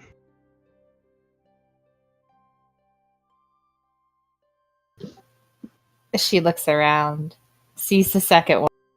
Are you holding that one, Kamara, still, or no? Yeah, I would be holding that. Runs over to Kamara, grabs it off your shoulder, puts one on each cheek. Oh, these are the best. Where's the mom? Is the mom as pretty? She is as pretty, but she is not in the city. We had to go find her kittens for her because they were taken when they were all on the way to the city. Remember the menagerie? She's with them. I see. You know, I didn't quite understand when you guys said that you were going to rescue kittens when, like, the fate of the city is on hinge. I think I understand now because look at these.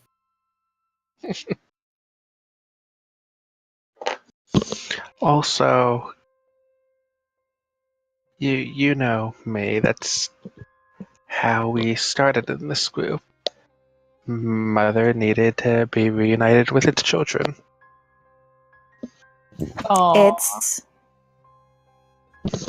Well, I'm saying in this specific case, yours is the mother and her children, her child, only one.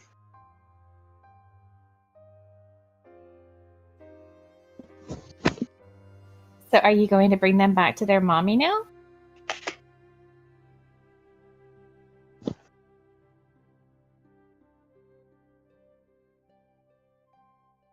that was the plan.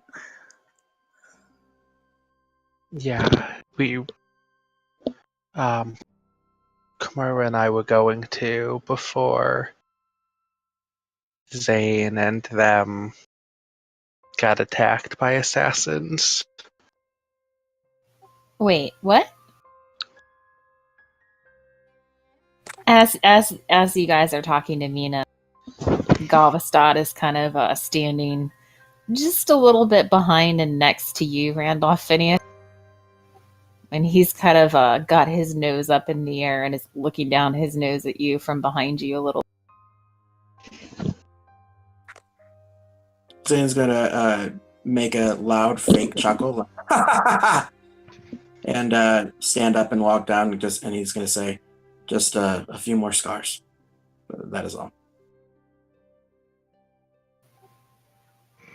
Mina turns around and looks at you really concerned. Do you think it was him again? No, it's a bit more of a mystery, I'd say. I sort of kind of thought I put the fear of God into him last time. Yeah, I think it wasn't him this time. They were testing, it would seem. Tested? Yes. But it was She nothing to worry about. sighs. She hands the kittens back over to Charlene. Walks up and sort of runs her hands through your hair, Zane.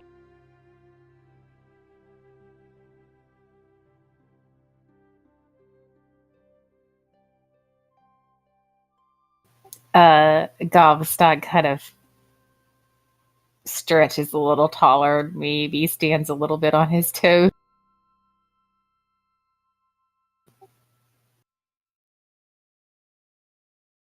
He's definitely not letting himself be outdone by you, Randolph Phineas.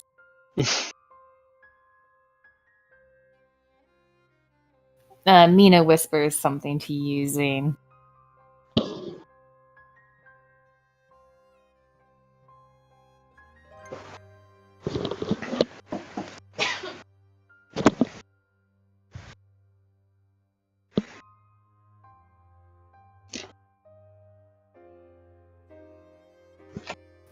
Yeah, he actually, Galvestad whips out a kerchief from his from somewhere that you can't see, and then very quickly and neatly folds it into a swan.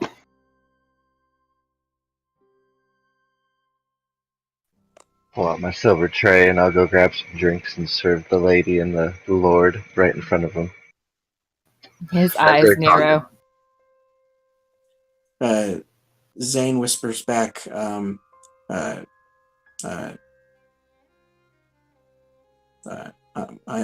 okay.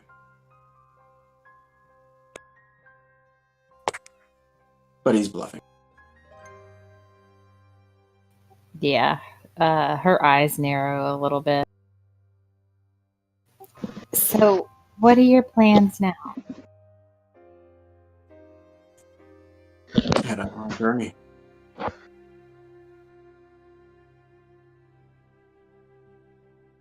I'm not sure I like the idea of you leaving when you have assassins on your tail. Well, if you send us, we'd be like a month away from them. True. There's not many people in the city with the power of teleportation. But if we do go right away, that does leave the question of the Quaddle kittens. Oh, do you want to leave them with me? Of course, I'm so glad you asked. I I'd feel be like they happy to should keep be them. reunited with their mother soon. She looks at them. But how old are they? Because don't mothers usually abandon their kittens at a certain point anyway? I mean, aren't we just like postponing the inevitable? Well, she did specifically ask for them back, so probably not anytime soon. She kind of reaches down and she's holding one of Zane's hands and she looks at the kitten. Looks like she's going through a little bit of internal conflict. She says, I really hate being a good person sometimes. Okay, tell me where the mother is.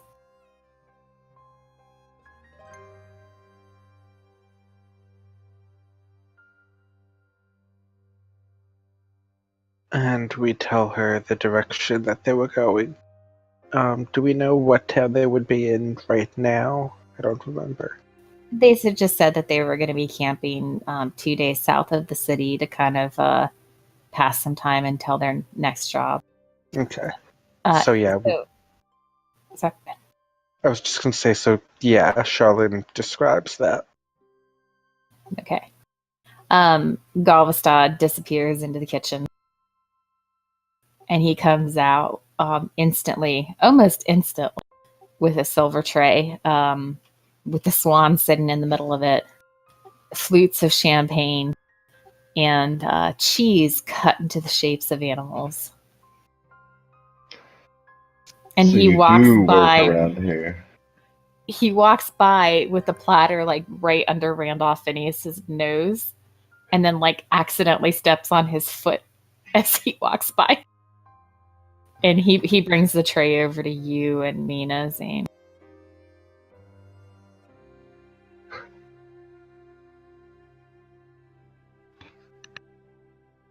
Mina looks a little confused. I'm just standing there smiling because, I'm a good servant who works and doesn't stand around talking crap to noblemen. Are you going to offer the cheese to all the guests? Terrible service. The lady first, of course. Mina, like, tilts her head and takes a piece of cheese. And as he turns around, she just, like, gives Zane this look like, what the F is going on here? I mean, Randall Phineas would have it for everybody way quicker than that. Just saying. He kind of walks over to you, Kamara, and holds the tray out, eyes averted, but his nose is still up in the air. I'll take a piece of cheese and eat it very slowly. He offers some to you, Charlene. Charlotte also takes some. He kind of pulls one of the fingers of his gloves tight, and it gives a little smack. And then he walks off into the kitchen without offering any to. Aramil looks at him with a confused look. Looks to Randolph Phineas. Looks back.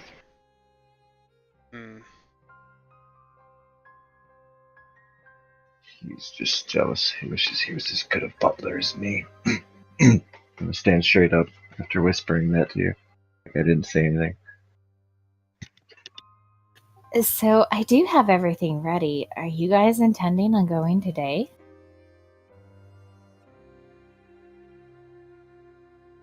I think it was either that or Maybe a little going later in the day. south real quickly and delivering the kids. But since you're going to do that for us, yeah, I guess we're going as soon as we could. We could still get restock our supplies. Isn't that a great idea? Why don't you guys, and she points to all of you except for Zane, go take care of that? And she walks back down the stairs, grabs the Quaddle kitten.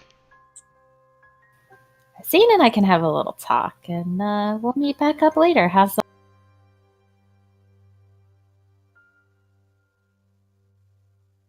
Be safe.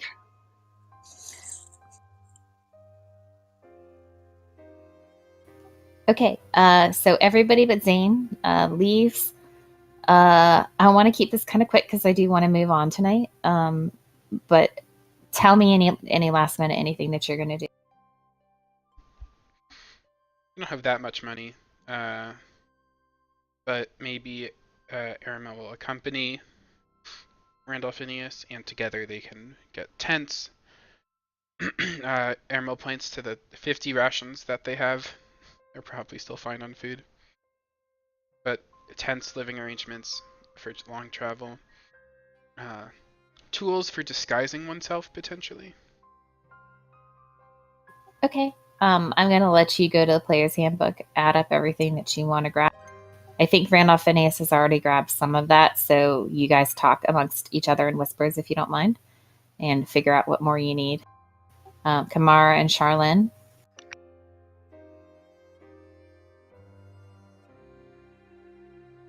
Did we go through all the healing potions already?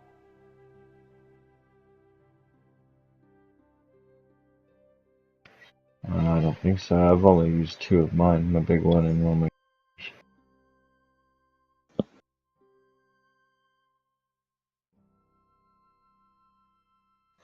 I have 3 great and 1 superior.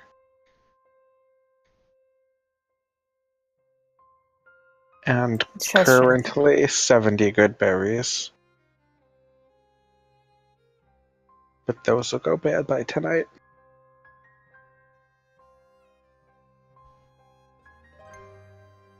So are you going to go get more potions? That one, I'll talk in DMs about that. Okay, if you decide to, the price, I believe we set at 50, 100, 500 with 20% off, right? Right. Okay. So you talk about that in DMs and let me know what you guys decide. As the rest of them exit the mansion, Mina, with the 2 Quaddle Cat babies in her arms, turns and looks at you, Zane. Okay, you're really not okay. What's going on? I just don't want to worry you. I mean, you're a hero off saving the world. Of course I'm going to worry.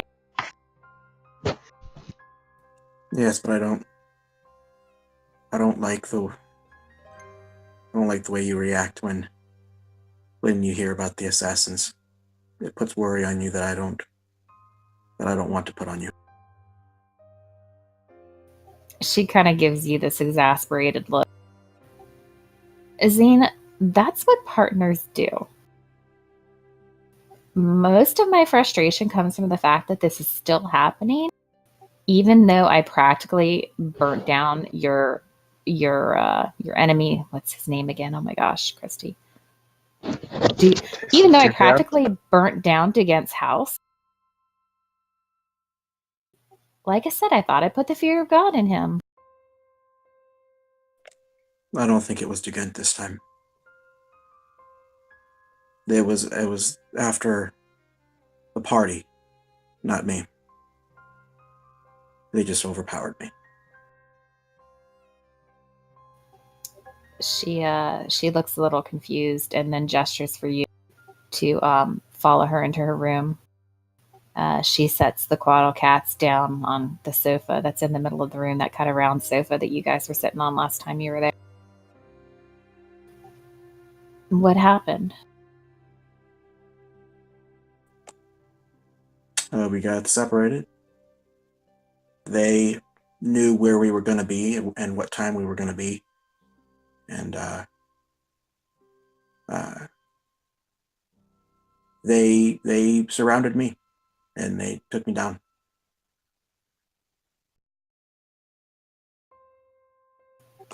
I took out a couple before they finally took me down, but they were smart. I'm so sorry, Zane. You know, something that I don't confide in any of the others is what it's like to nearly die so many times. Have you? The pain lingers even after I've awakened, after the potions have been given, and after the pats on the backs, the relief of me being alive. I don't feel the same, and it's like hell. I can't properly die because no one will let me die, and every time I awake, I just feel pain all the time. Her eyes go really soft, and she grabs your hand, pulls you over to the bed, and sits you down on the end of the bed, and kind of pulls your head to her chest and kind of cuddles you there. And she says, did I ever tell you that I was an adventurer for a while? No, but I will admit that I kind of stalked you a little bit before meeting you. You did? Okay. We'll get back to that.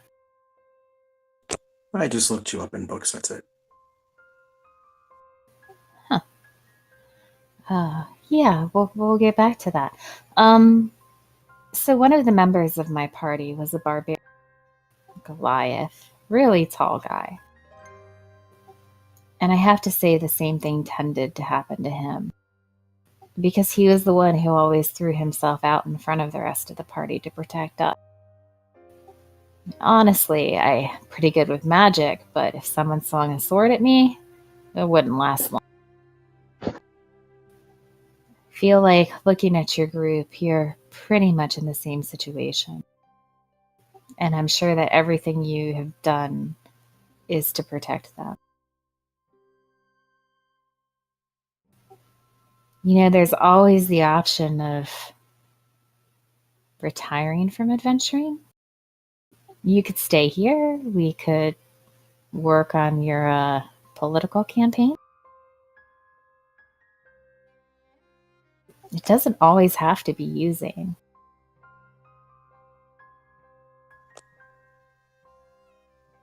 Maybe.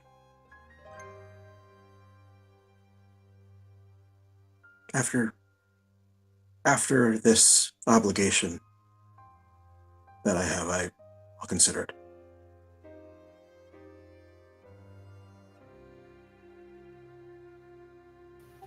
I have faith in you that you're going to come back. But adventuring does something to a person that you can never take back.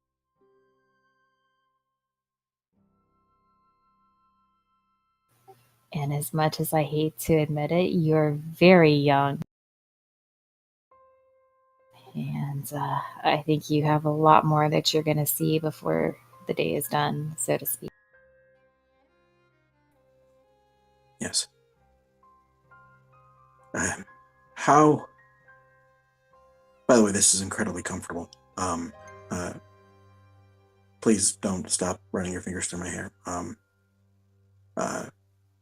How did your Goliath companion keep going? Yeah, how did he? I feel this hesitation every time. I overcome it, but it gets stronger every day. How did he get over it? Did he ever tell you? He didn't, Zane.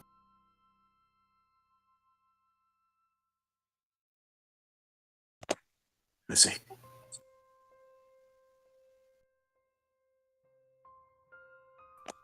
Well, just one more go. Maybe I'll be able to heal myself before I'm overwhelmed next time. You need to talk to your friends about how you feel. I'm not so sure they care. I think you'd be surprised. Hearing your words makes me remember my friend. And if he had ever said anything like this to me, it may have changed how things happen.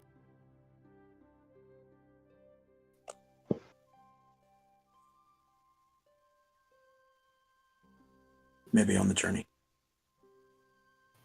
Think about it. I'd like Go to I'd like to have that date with you before I leave. I think I bought us a couple hours. So what would you like to do?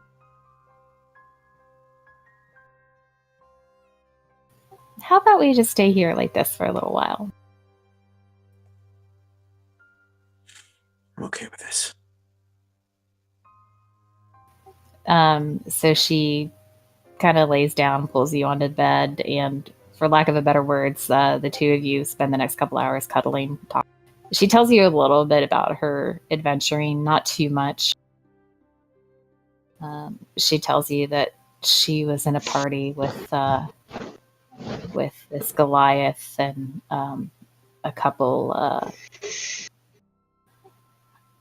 rogues and the druid, and that they spent a little time traveling around Amon, and outside of Amon doing things that sound very similar to the kind of things that you guys did. But she doesn't talk too much. Eventually, she just kind of trails off, and the two of you cuddle there for a while with the Quaddle cats kind of crawling over the two of you. And have you guys, the rest of you, decided what you're doing? Okay. Put it in your inventory. You can tell me about it later. Just make sure you subtract the gold. We're using the honor system here. I completely trust you guys. You're able to go and get as many potions as you would like. We're going to fast forward to the afternoon. Zane, at some point, is it okay if I say that you kind of drifted off?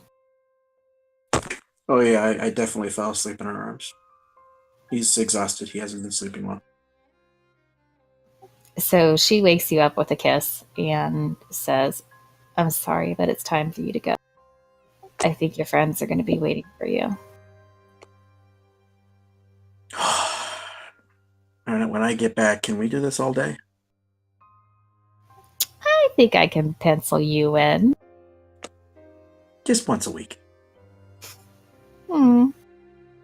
I mean, I am a busy woman. And I'm a busy man. I think we can figure it out. You can tell she's talking with sarcasm. She grabs your hands and kind of like straightens your clothes. And I assume at some point you took off your armor, so she's going to help you put your armor back on. Yeah. And then hand in hand leads you out of the estate. And as you guys are walking to rejoin the others, I'm going to retcon and say that you guys all said that you were going to meet up at the Alabaster Lyceum. Okay, everyone cool with that? Sure. Okay. So as you're making your way there, she gives you. What do you mean you were looking me up? Was this before or after you met me? Before I met you, I was doing some research on nobles who would be able to help me. And your name popped up with a bunch of others. And so I kind of looked into you a bit. Really? That's how I knew where royalty from Singorn. Royalty isn't quite the right word. We don't have a monarchy. But Yeah, you're royal. Yeah, I am. She laughs. So when I went in with the other party and I met you, I had known actually quite a bit about you. And then when we had our conversation later, yeah. What did the book say about me exactly? Oh, really, really great things. Like Wonderful what? things. I want to hear all of the wonderful things the book said about me. And all he's gonna do is make up compliments that the compliments to her. That's cute. She eats it all up, even though she knows that you're being false. And then you approach the sparkling tower of the Alabaster Lyceum, and she says, "There's one other thing I need to say to you, and you're not gonna like it." Oh no. And she leans in and whispers something in your ear.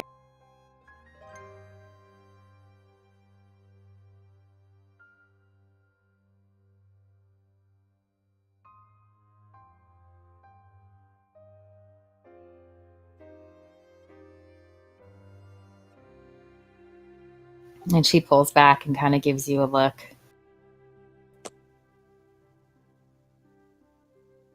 Really? Mm-hmm. And then she takes your hand again and kind of leads you into the license. And that's when the rest of you see you're there already. I assume you have brought the horses. You've brought all of your gear. And you see Mina and Zane walk in hand. Zane has a little bit, I would say, of a surprised expression on his face. Is that okay for you, Zane, for me to say that? It looks like he's getting over a surprise expression on his face. Okay. For some reason, there seems to be a little bit of a crowd. There's a bunch of people walking around in gray robes. The only thing that you guys have ever really accessed is one of the doors, which is to the main library. But there's a lot to this tower. There's kind of, it's not really just a single tower. It's more like if you would imagine 4 towers put together into one. So there's multiple places and entries where you can go into the license. But there's a lot of buzz going on. And there's a lot of people in the gray robes and people in shorter gray robes, which you get the gist by looking at them. They're much younger. And you get the idea that the people with the shorter robes may be students or acolytes or people in training, just by the way that they're being treated. But a number of them are watching you guys with big eyes. And I'll let you guys take it away. No, we're bringing all of our horses in, right? Yeah, so so your group is walking into the courtyard just as you arrive, and they're kind of standing around trying to figure out what to do. And Mina, when you guys enter, goes, "Oh, over this way," and she leads you around the tower to like the third of the rounded arches, and you see like a large marble archway that goes into a tower, but unlike the other doors to the Lyceum, this one is kind of left open. There's a large gate that's been swung. And as you enter, you see a kind of like a cobblestone floor, but it almost looks like it's been sanded down. You can see that there are cracks in the floor where the stones were originally together, but it's been so worn down that it's very smooth. And there are, I want to say, 6 different circles, about 20 feet across each of them, arcane looking in nature, slightly glowing, spread out a little bit of a distance from one another across this cobblestone floor. As you guys kind of shuffle into this area, all of the crowd that's around seems to kind of follow and congregate. And kind of all eyes are on you guys. You hear some of the students whispering.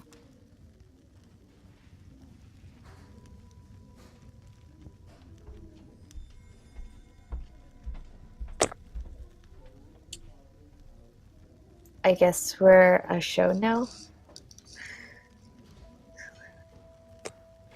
Yes, Sometimes what is... do get the feeling that people are watching us, but I don't think that's the case here. Yes, Mina, what is the meaning of all this? What? Oh? And she kind of looks around and notices the crowd. She kind of looks at you, Zane, and gives like how to describe it? Like a shy smirk? Like, huh? Well...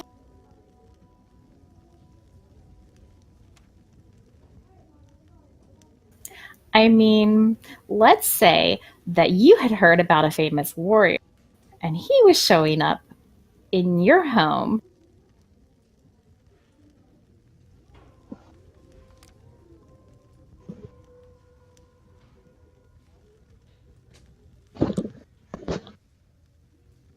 Okay. Not getting it? Okay.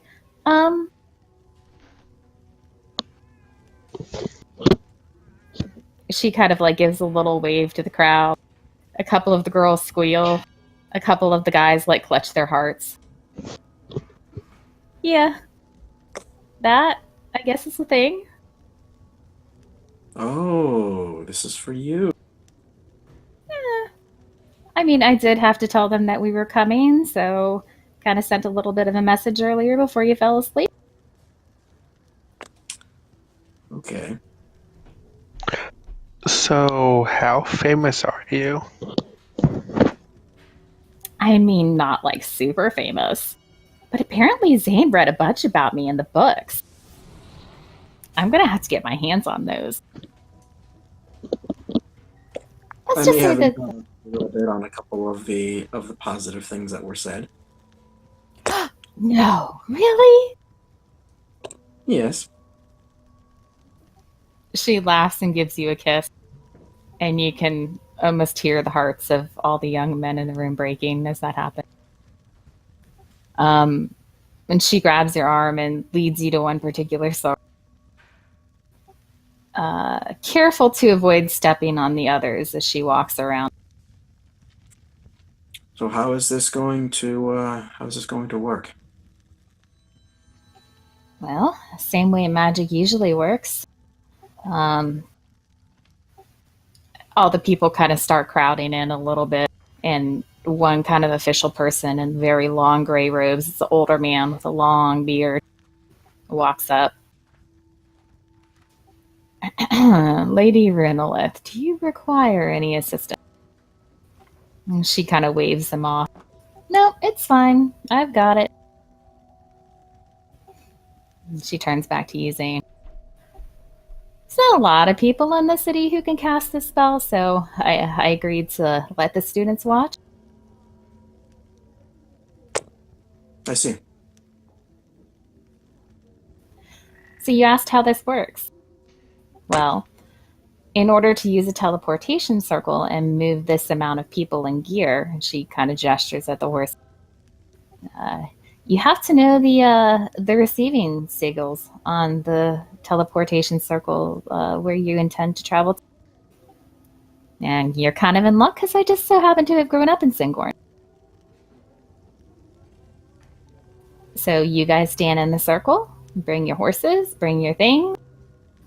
Make And, sure your hands and arms are inside the circle. And Aramil will procure the gold that Mina had asked for. It was 2,000 from my notes. For the cost of the components and spell services. Right. So the cost of the cost of the components is minimal, but she told you that to be allowed access to the Lyceum was what was really costing. So yeah, and they're charging Mina even though she's like super famous and they all love her. Yep. They still make money off of it. She said, so I say some words, wave my hands around, channel the power through myself, and you go poop. And if all goes well, hopefully, you'll show up in Singorn. If all doesn't go well, let's just say I'm not going to let that happen. I won't make you worry about that. What? Nothing. I will It's a good warn thing you. that we trust you. Of course. I mean, absolutely. There is no reason that I wouldn't want you to come back to notice that I didn't turn in your Coatl cats. Just kidding. Don't worry, if something did happen with that and you didn't return the Coatl cats, I'd probably find a way to haunt you. Ooh. She looks at Zane, looks at Charlene, looks back at... She's kind of scary. Certainly. I will warn you that the first time you do this, it can be a little disconcerting. Can't really describe it. Well, Aramil, you had it happen once. I took you back here. And I don't think I really described it to you, Aramil. It was kind of like a twisting sensation, almost like someone grabbed your internal organs and just turned them and yanked them, and then suddenly you were blinking somewhere else. I don't remember a circle out of character. That was No, she used a regular teleport. It was just the two of you. Oh, no, she didn't. Never mind. Scratch that. You guys rode back to Amon because remember her thighs. Okay. Yeah, you did ride back. My bad. Okay. So she looks at the group of you. Any more questions? I think we all need to gather in that circle. Yeah. Yep, Aramil will grab the horses that he can, bring them into the circle, and try and look past them and nod to Mina. Okay. Well, Zane's going to be last, and he's going to cup his hands on either side of her face and look at her in her eyes and say, I just want you to know before I go that I care more about you than my own life. And I love you. And he's going to kiss her. okay. Her eyes go really big, and she's about to respond when you kiss her. And all around you guys hear, "Aww." It's like the crowd kind of gasps.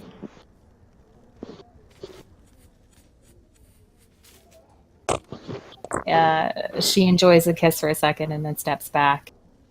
Gives him a look. She's blushing furiously, which you've never seen Mina do before. He steps into the circle and then turns around and just locks eyes with her. Just doesn't move. She takes a few deep breaths and says, "Don't recommend you do that again right before I cast a major spell." But she's smiling when she says it. And she steps back out of the circle and says, "And I love you too." And then she closes her eyes and starts to concentrate. Oh, and she would have said, "And don't forget about the papers." And then she closes her eyes, starts to concentrate. And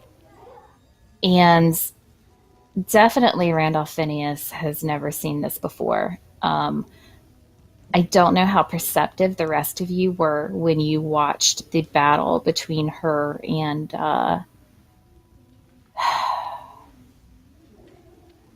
it's been so long. Oh my goodness. Freya. Since you watched the battle between her and Frey. But as she starts to kind of collect the magical fields into herself and manipulate them, you see flame start to creep up her arms. Just like flickers of it. It fills her hair, and you can kind of see wisps of it coming out of her eyes where her eyes are closed. She starts to move her hands and chant. And the world around you starts to kind of warp. Time seems to slow for a second. And then everything starts to spin. And you, as I said a moment ago, you feel like someone has grabbed your internal organs and is like not necessarily painful, like ripping at them, but just moving things that shouldn't be moved, like touching things that have never been touched because they're so deep inside. And after what seems like both seconds and long minutes, you are suddenly still again. And I'm going to ask everyone to pause as we change maps. And I'm going to ask that you don't comment on the map until I say that we're ready to go. No talking, no meta, no nothing. Just nice and quiet. Is it possible to take a small break? I can go put my teenager to bed. Kind of. Absolutely. 5-minute break. And like I said, no talking about the map. Copy. Oh, and Zane, there's one more thing that she would have whispered to you, and I'm going to send that to you in a moment. Okay.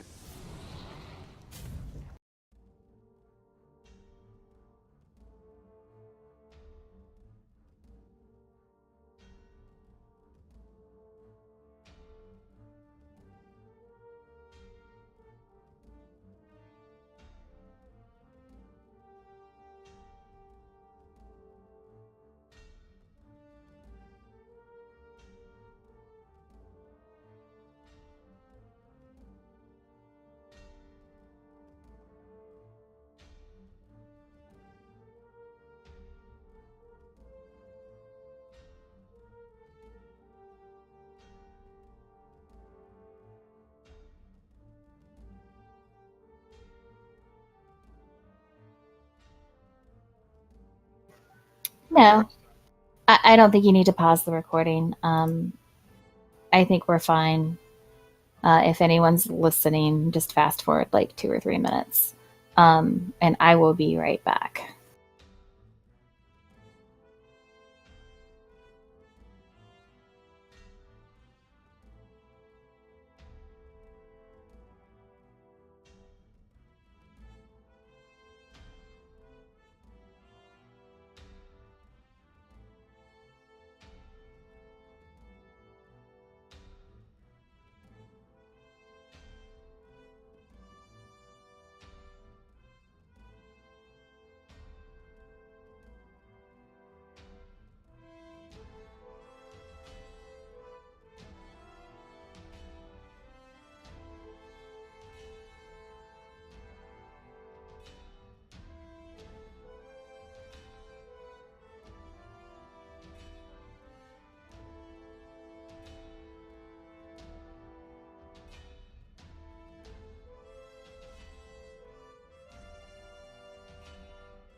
Okay, roll call in roll 20 when you are back.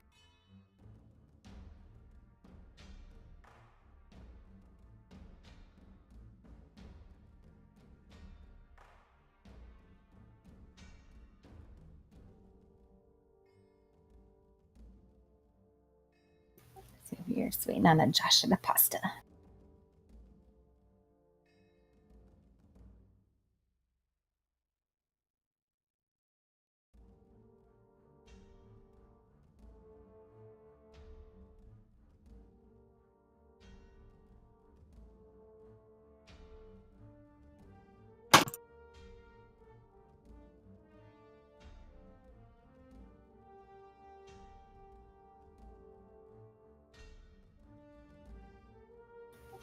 Josh?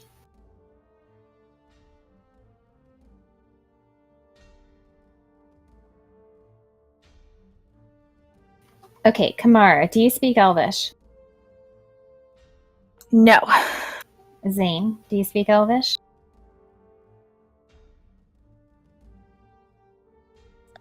Yes. Randolph Phineas, I know you do. Aramil, I know you do, correct?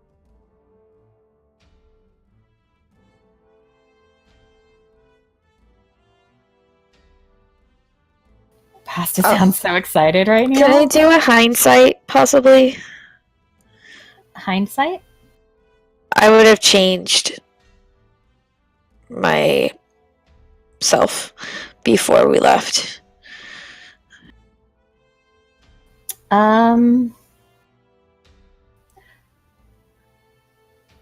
Yeah, that's fine. That's fine. Okay.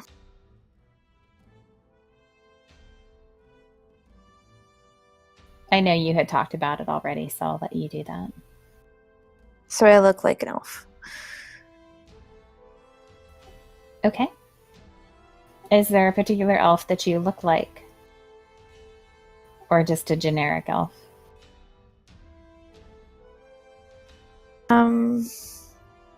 Probably a mixture between Aramel and Mina. Oh my goodness, okay. Oh, that would be an interesting fanfic picture right there. Aramina.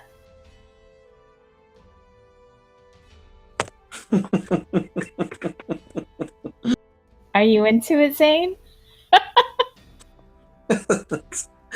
That's a funny thing. I'd like to see some art with what that looks like. So out of character, I do not expect this to be a super long combat. I am going to give you guys the option to stop here if you would like, or we can keep going. Keep going.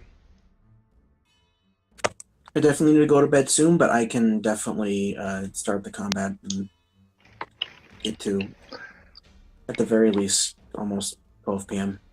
or Casey? 12 a.m. I'm fine. Will? Yeah, I can go a little bit longer. I was expecting to stay playing until 12 anyways. Okay. Yeah, I think we'll probably be done by at least 12:15. At most, the latest, right? Yeah, I think so. It depends on when Josh gets back. He's back. Yeah, I'm back He's already. Okay. Okay, so Josh, I gave them the option of stopping right here or continuing with this combat. I told them I don't expect it to last too long. You guys are either going to die very quickly or you are going to kill very quickly. So we'll see what happens. Are you okay with that? 12:15 at the latest? Yeah, I did not know that there was a combat until right now. Okay. Well, Neither did then we. let me just jump right into it and tell you the scene. So I'm going to steal this from our other beloved game. First of all, I need everybody to make a Constitution saving throw, please.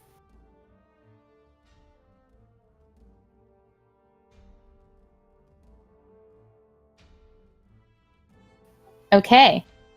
Wow, Kamara, look at you. Kamara's like, this is just magic.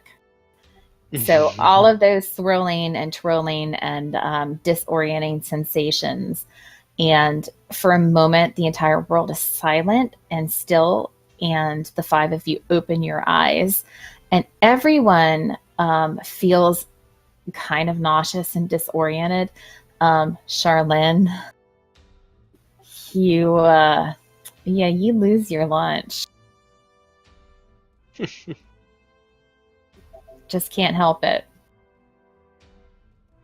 But as your senses return, you open your eyes to a complete and utter cacophony of sounds happening around you. Zane, the moment you open your eyes, you see a weapon come down, a massive, massive weapon come down about 5 feet of you in front of you into the ground.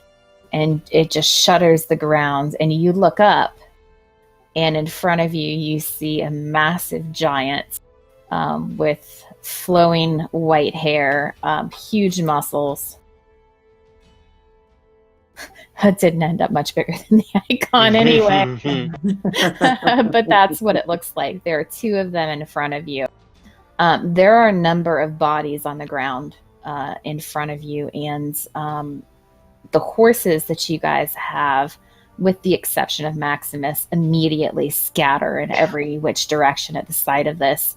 Zane and Aramil, you're literally splattered with blood as one of these axes drives into a humanoid man about your size and just obliterates it, sending a spray of blood across your faces. And you don't really have much time to process much more of what's going on. And I need you to go ahead and roll initiative. Don't forget to click your token.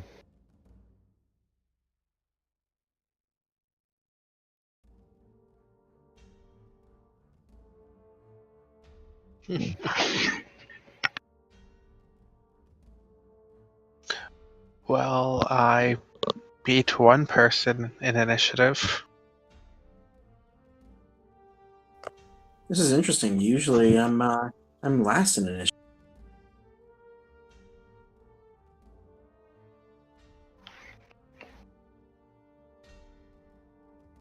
Initiative is always like flipping a coin for me. Every time it's roll initiative, I'm like, shit. Is it gonna be good or is it gonna be bad? What's my mindset?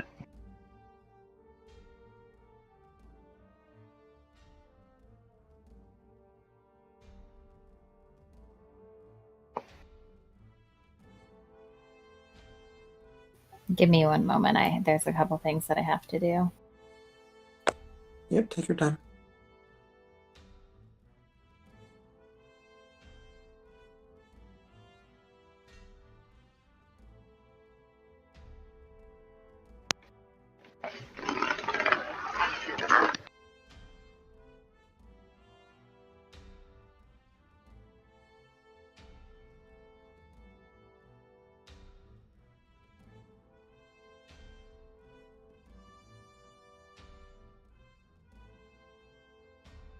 There's just not enough room on the screen for all these dang character sheets.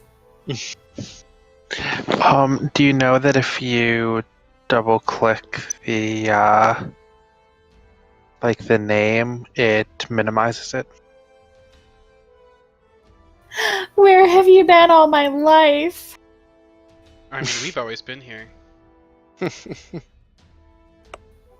you for that amazing piece of information.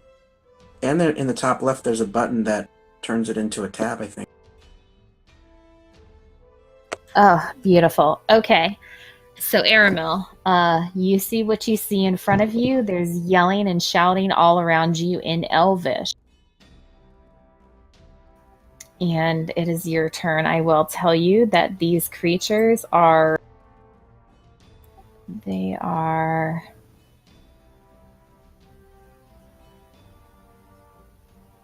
huge. Wait, no, that's... Yep, that's right. Yeah, they're huge. So I don't know how that qualifies with like your monk stuns and everything, but It doesn't change anything. What's the Elvish speech? Or is it too hard to tell? well, right now it's just screaming all around you. So I mean, if you want to use your turn to make a perception, I'll let you. But you have the choice to either engage in battle or try to figure out what's going on, basically. All right. He's going to then, for his action, dodge, and he'll wait to see what's happening before doing anything else. Okay. So I'll let you do that. Basically, what you hear is a number of elves behind you. It looks like everyone who was in the forefront is already down. But you can see that there's 5 elves behind you, all of whom are holding bows. The one in the middle seems to be in charge, and he's giving commands. He's saying, "Hold firm, we've got to protect the city." And then Aramil will then shout, "We'll hold front." he turns and looks at you. In Elvish, of course. Startled. Yeah, completely startled that someone has appeared right in the midst of this. You can also see the runes on the teleportation circle fading. So you're assuming that at some point they had probably lit up. And that's what's going on. To answer your question, Casey, no, they don't look stonish at all.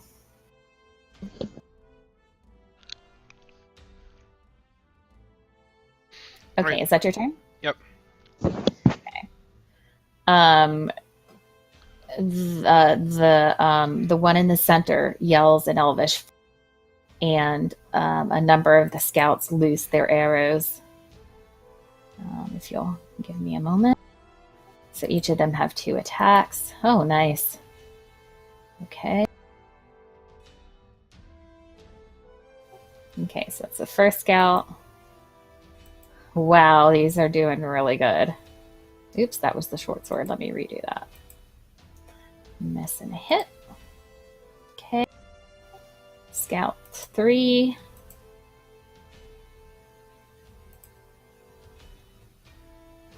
By the way, now that I'm wearing my magic armor, I have 22 AC. So, feeling pretty good about it. Nice. You need it. You've been taking a beating. Yep. And I will warn you guys that these giants are not, if you go and are looking them up, which I hope you aren't. They are not quite exactly like the ones that you will encounter when you visit Dr. Google. Okay, here we I go. never look Um, Who looks up monsters in the middle of battle, anyways? Yeah. Okay, so their fire seems to be efficiently focused on this one here on red. It seems that they are using tactics to try to take one of them down very quickly. A number of arrows kind of soar over your head and into this like 20-foot tall giant. Some of them kind of skitter off of the hide armor that it's wearing. Some of them fly past it. But a number of them do hit.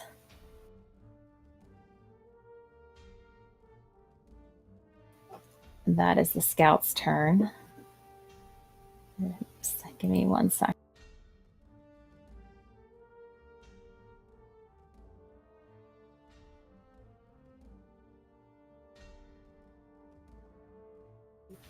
Okay. Is anyone like glancing backwards, or should I not bother to describe what's going on? I mean, I'll let you all watch what's happening just over your shoulder if you'd like. Yeah, I figure I'm kind of looking backwards because that's probably the direction that she was hurling.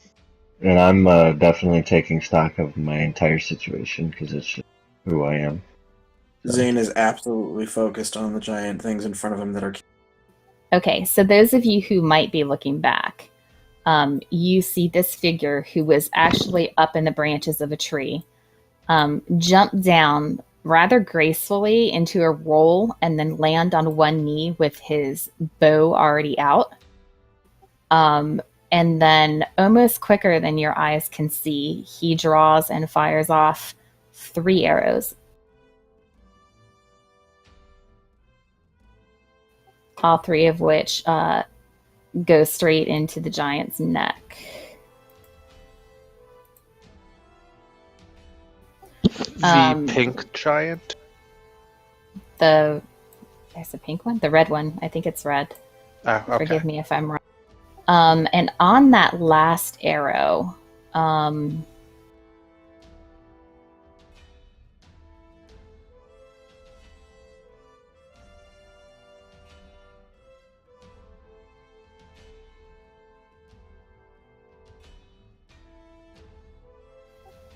Constitution saving throw.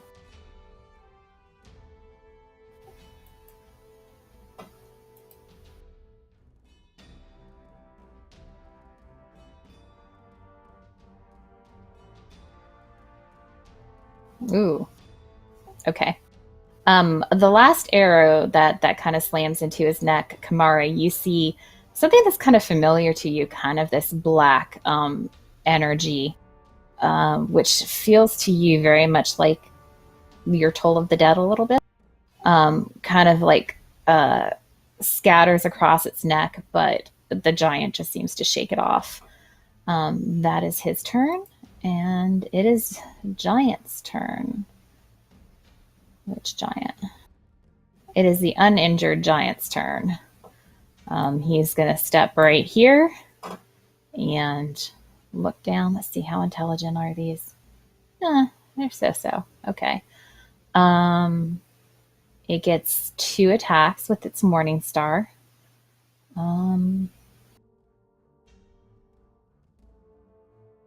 One is Aramil, 2 is Zane. They haven't really gauged you yet, so they're not making wise decisions right now. 2 attacks on Aramil. Does a 20 hit?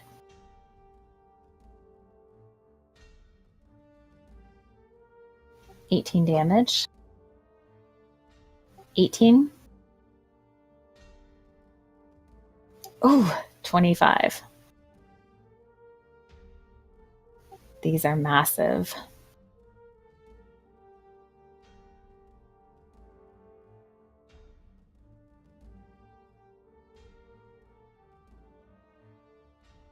Can you guys set your own tokens to show your health bars and stuff, or do I have to do that for you?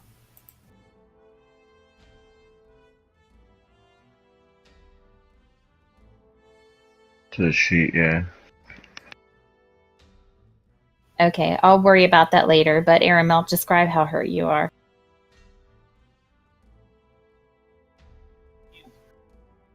Okay.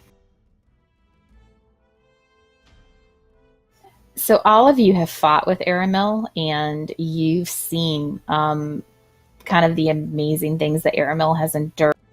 But this is new. He is literally bashed apart in just one attack. That is luckily that giant's turn. Zane. So I'm gonna pull out my sword and make a few attacks.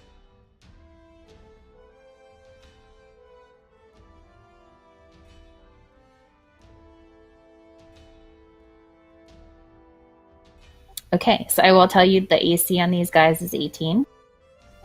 So both of those hit. That first roll was really nice.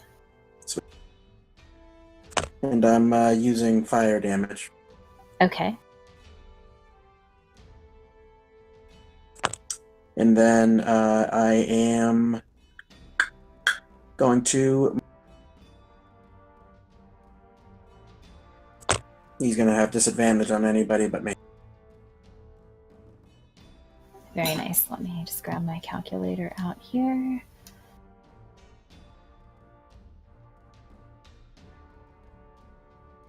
Okay, Randolph Phineas.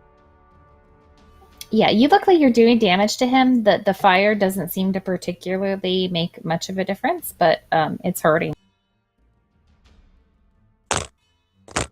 Gotcha.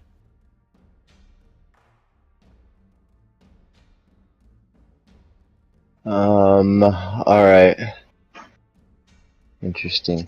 I am... see, I am surprised.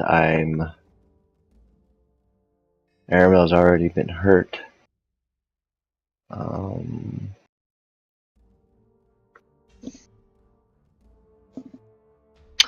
I'm going to run back towards the main elf that just jumped down and did the awesome bow shot, releasing 2 throwing knives at the giant. As I run, I'd like to, as I go back, point to everyone around us and say something inspiring to Kamara that lets me use this on her. And that's my turn.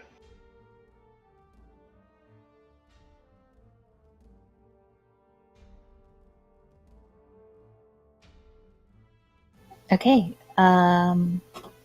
Let's see, the daggers. Unfortunately, those do not hit. It's only 1. I don't know if I get it a second one if I'm using a bonus. I'm trying to be real careful with my bonus actions. So if I'm using an offhand weapon to throw for does that count? So at this point as a rogue, you only have 1 attack, correct? Right. 1 attack action, right? So your bonus action, your second attack would be your bonus action. Okay, so But that's what if I'm you're using my Master of Tactics for. Cool. I'm glad that's clear. In some other games I've played, I have seen people who do rogue actions who think their state of mind is that rogues actually get a second bonus action, which I know some people play, but we don't do it that way here, unfortunately. Yeah, Okay, I learned that one. Kamara.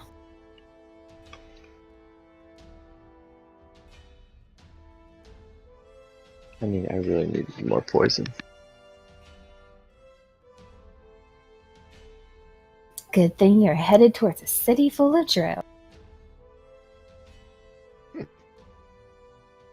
What you doing, Casey? I will stand up next to it and try to do Shocking Grasp. I get advantage, right? Because of the Master of Tactics. Mm-hmm.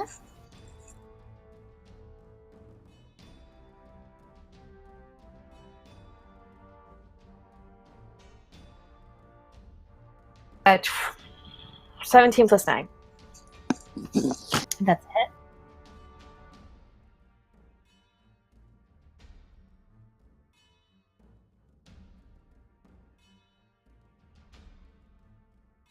It can't take a reaction until the start of its next turn.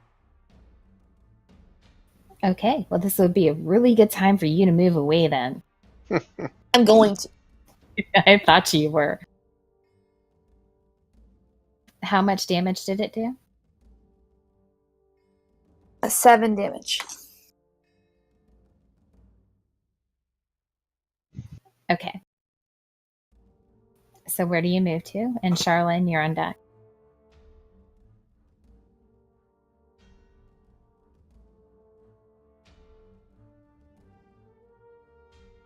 Right back there.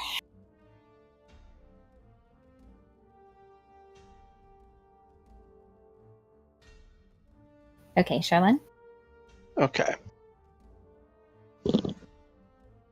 So, Charlene is going to go behind them.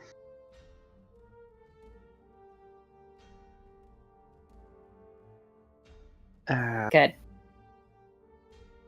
oh yeah, no, I was not getting an opportunity attack. Yeah, I like it. Then she is going to use her staff. And she is going to create a wall of thorns. This would be a dex save for both of them.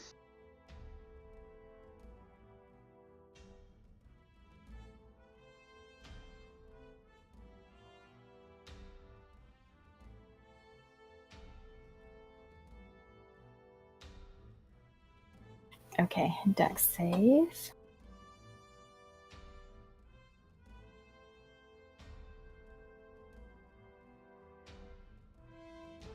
Doesn't look good. Oh, good.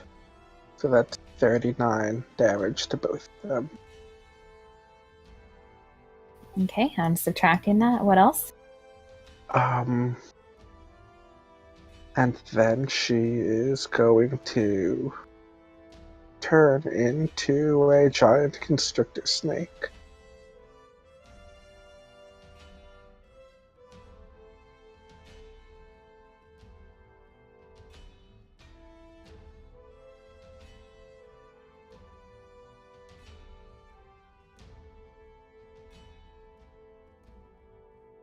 Okay, is that your turn? Yes.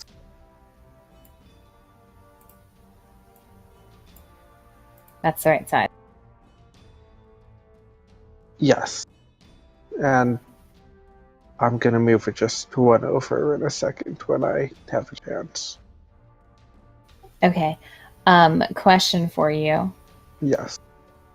The Wall of Thorns. What do I need to know about the next couple of rounds? You didn't link it to me, so.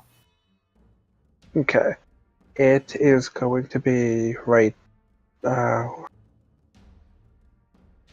If You can draw this, okay, if this is 60, it's here. Let's see, did I math that? Just about. Close enough. So it's Okay. going to be right here. Movement is 1/4 speed.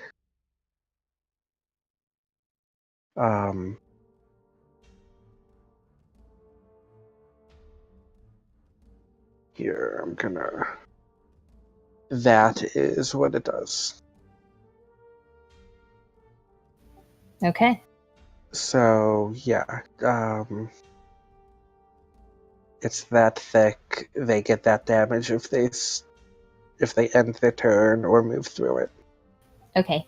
I need you to keep track of that for me, okay? Okay. Okay. So that ends your turn, Charlene, right? Yes. Okay. This cloud giant focused forward, seeing Aramel already injured, is going to do what smart enemies do, and he's going to attack Aramel. Apologize, Aramel, but these are smart. And he is at disadvantage. Which one? I'm the red one. Did you mark the red one? Oh, the red one. No, the other one. Yeah, sorry. This is the red one. Yeah, I was going to say he's at disadvantage anyway, because Aramel. Okay, so you dodged the first one, right?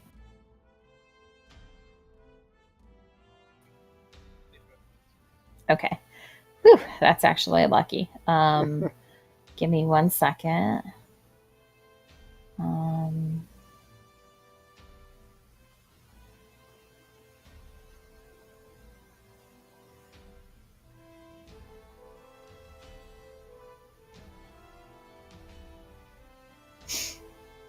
Interesting. This one is going to raise a hand, and he makes a gesture and disappears in a swirl of mist.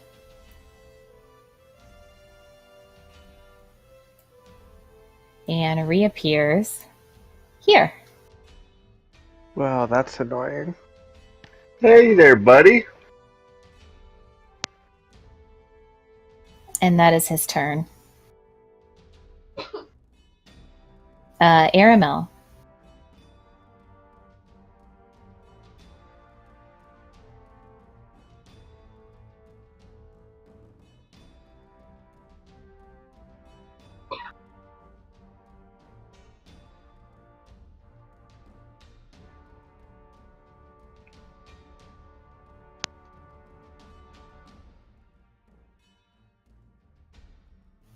Miss. Hit.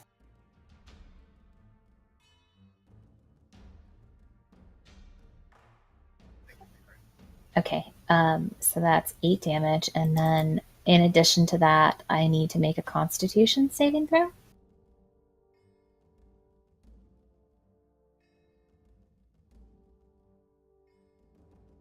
Okay, let me subtract that damage first, though. Okay. Anything else there, Amal?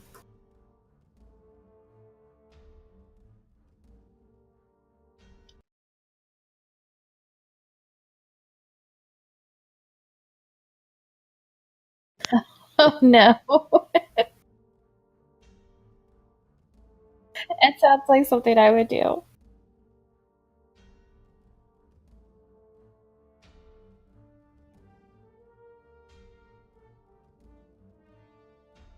Nice.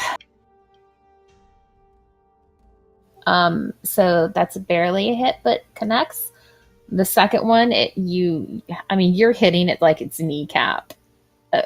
Justifiably, that's pretty much the only thing that you can read. Maybe it's thigh if you jump while you punch. But you connect so hard with that kneecap on that second one that you hear the crack of bone. Go ahead and roll your damage.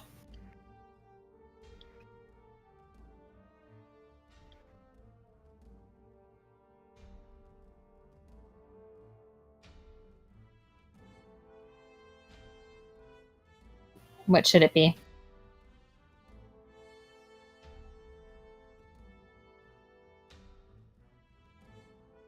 You might want to fix that. Just roll another d6. Okay. So 16, 17, 18, 19, so 20.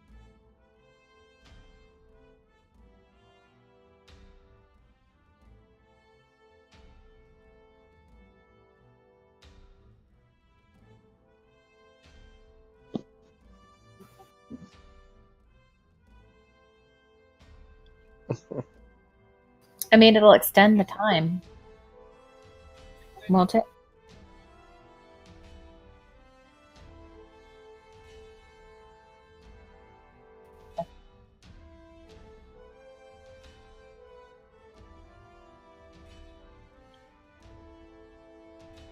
Okay, I have to ask you a question.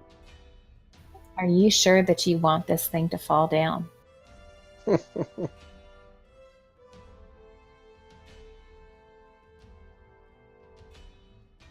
Okay, I'm going to be rolling a 1d4 to see which direction it falls. Does it? Even if it's like 25 feet high? Also, like, if he's hitting it, it makes sense for it to fall away from us anyway. Okay, I'll give you guys that. I'll have to look it up because now I'm really curious if that's a thing or not. But I just thought it was funny. Okay, so 2 dexes, you said? Nope.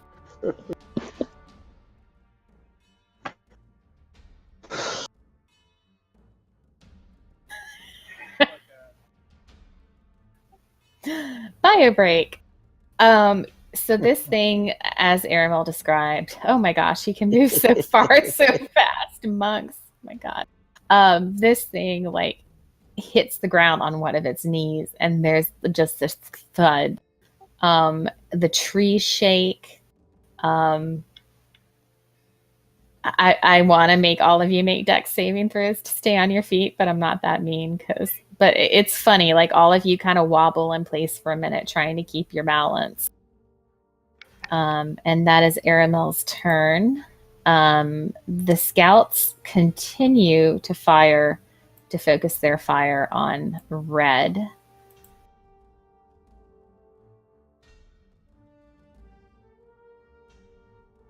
So we've got 8 attacks coming.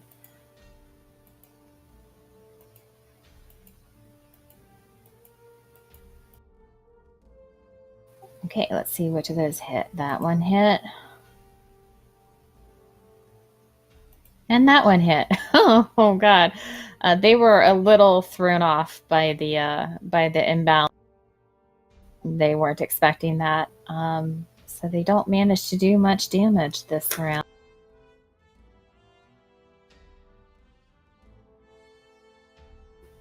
Okay, so that's the scout's turn. The commander sees this thing appear in front of the two of you.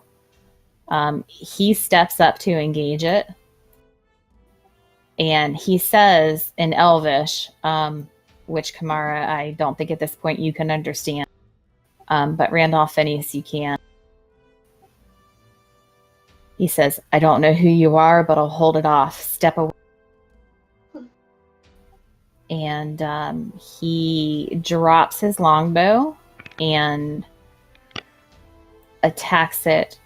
Oops, I must use the scout. Hang on, let me pull up his sheet. He said that to me. He said that to you and Kamara. Okay. Because Kamara looks like an elf right now. He had no reason to speak anything other than,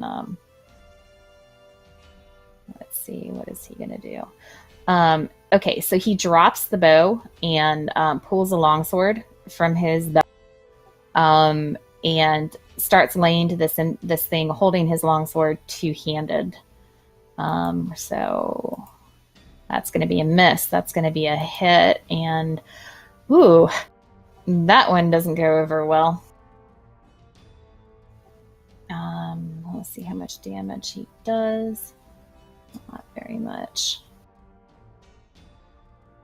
Then he sort of gasps, takes a deep breath, and you see like his muscles tighten, and then he does it again. He hits 3 more times. Which, again, only one of those hits. At least that's decent damage. Okay.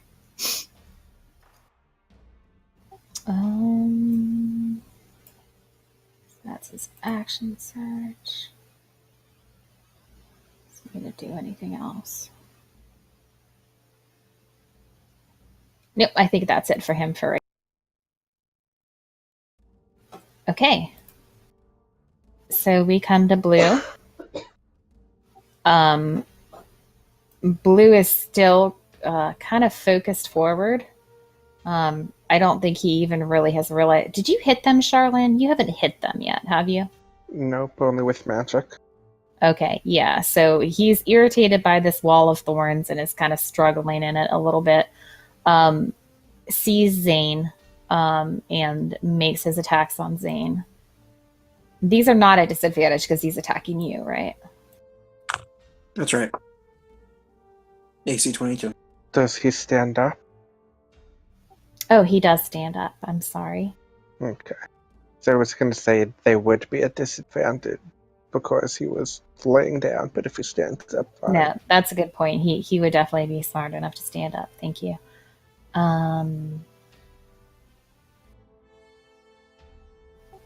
Okay. That's a hit. Ooh, and a hit. With it. Jeez, these things are nasty. So 49. Yes. And then as his bonus action, he also fades out of reality for a second, and then reappears here. And you'll remember we don't have flanking in this game, thankfully.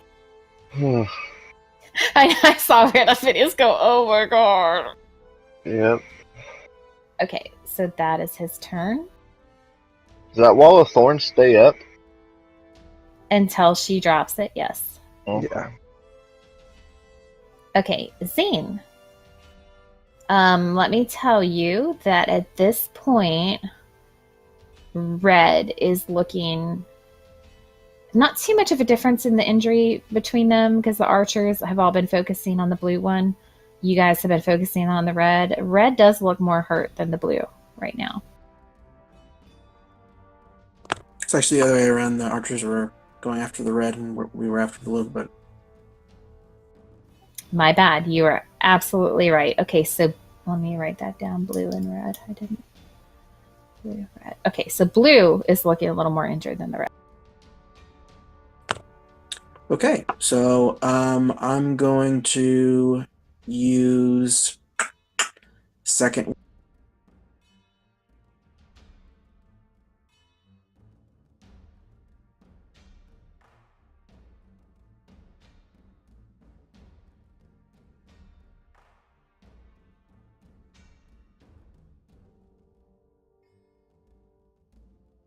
Okay. Okay. 14.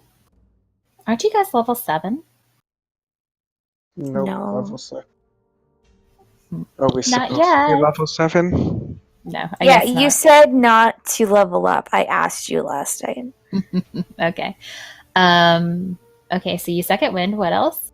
Yep, I second wind, and then I am going to attack red.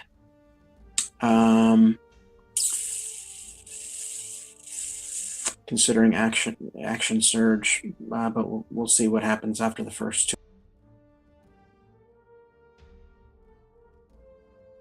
Unfortunately, those do not hit. Jesus Christ! Yeah, I'm action. You can do it. You've got this. Oh, nice. I really want to click the damage for you. Okay, good. That's a good bit of damage on him. And then I'm going to mark him. He's going to have disadvantage on everybody. That is so awesome. I know that sometimes warriors can seem a little boring, but gosh, they do amazing things. That Okay, was anything the else? blue one? That was on red. That was on red. And I have one more mark left, so that'll suck when that goes away. Then I'll have to use my protection style, but otherwise, that was a sucky round. I could have hit 4 times, but it's the end of my turn. Okay, Rant. Alright, as soon as Elvin Caldrogo says what he says to me, I will respond immediately after his attacks and say in Elvish, we stand with you, and then I will use a bonus action to enact my ring of jumping and jump onto the red giant's shoulders. Because it's within the triple my jump distance. Oh my goodness. And I'll take an What? acrobatics check if you want. Yeah, I'm not gonna penalize you and make you fall, but let's see what you roll. Okay. I'm confident. Very nice. Okay, so those of you who are facing that direction, which is pretty much everybody at this point, you see Rand kind of do the superhero thing where he kneels down with one hand on the ground and then just launches himself up, kind of does a backflip and lands with a leg, legs around the back of this giant's neck. Or do you want to be like perched on him? Yeah, I'd like to be standing on him. Okay, so you're like, having pulled my short sword out in the jump with that amazing acrobatics score, if that's cool. and you're like holding on to his hair, Right. to steady yourself. And I'm gonna start and I'll stab him with Lysander's kiss. Lysander's kiss. What? It's vampire. Oh, the kiss. vampire. I named my sword. Okay. I don't know about Lysander yet, so I can't name it that. Okay. Awesome. Unfortunately, that does not. You managed to get up there, and he kind of, just as you're grabbing on, and starting to swing, he like turns his head a little bit, and it kind of throws you off a little, so you can't hit. Okay, is that your turn? Yeah, I end my turn with my left hand, doing the curled wrap into his hair, and you see me with perched, like holding on to his hair and trying to stab him with my sword on top of his head. That's where I end my turn. And all the fangirls in the background go, "Best butler ever." Not really, but okay. Kamara, you are facing down this like huge fucking giant in front of you. What are you gonna do? Cast Toll the Dead. Wisdom saving throw. 17. On red or blue? Red. Oh, it makes it.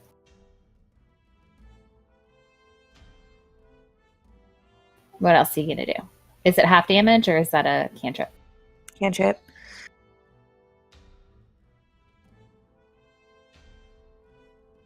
That's all I can do because bonus actions are shit for spell.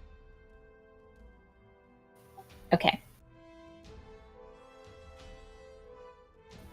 And everybody's standing all around it, so you can't launch your beautiful. Actually, you could have.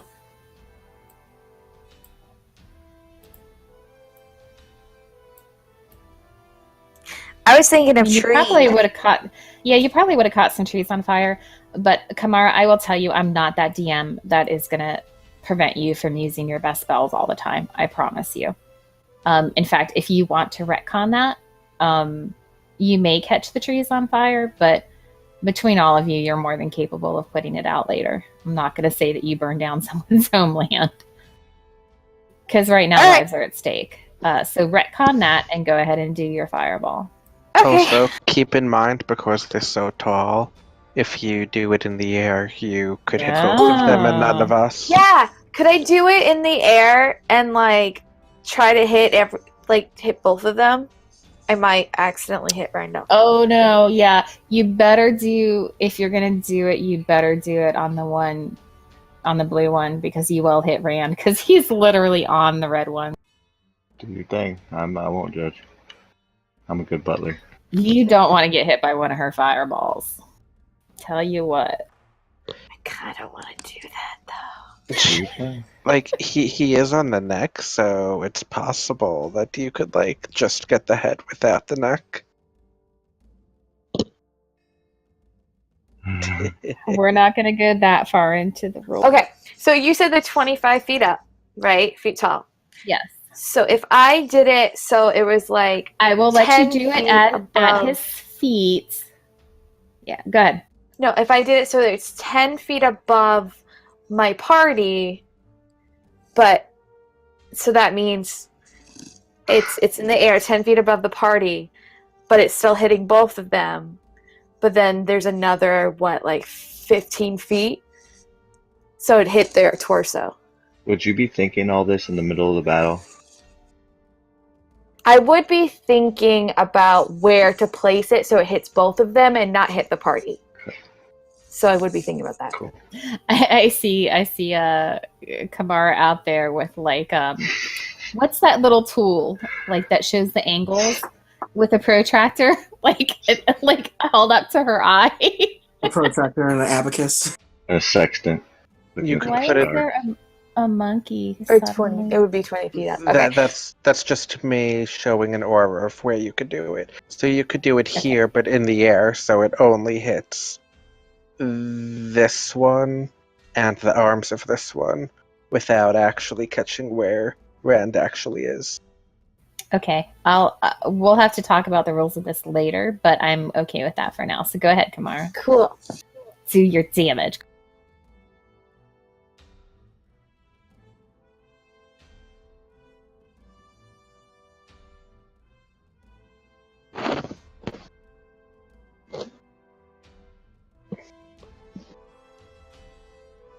It's not that much damage today. Sorry. 16. Okay, that's still decent damage considering that you're doing it to both of them. So let's see if I can math. That's going to be that, and 16. That's going to be that. Okay. So red is actually starting to look like he's teetering a little. Or excuse me, blue is looking like he's teetering a little bit. Red, not great. Very injured. Looks pissed. And that brings us to Bonus action, I Red's guess. turn. Red is attacking. I heard you. You did skip me, but that's okay because I am just moving. I had to dash to get here. Actually, I'm gonna stay here. Okay, I'm sorry. I don't know how that happened. I apologize. Okay, so it is Red's turn, who would be attacking at disadvantage, but let me look at his spell list here real quick. Well, I'm sure Misty Step is one of them.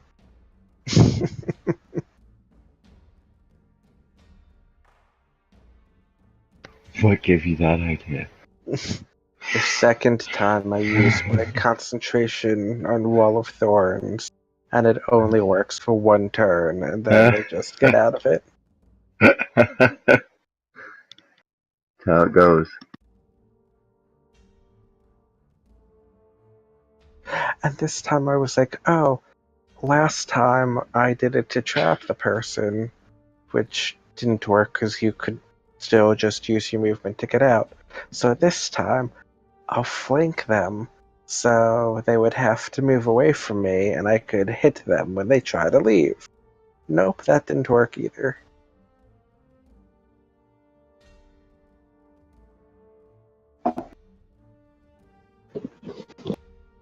I'm figuring that out. Give me 1 second.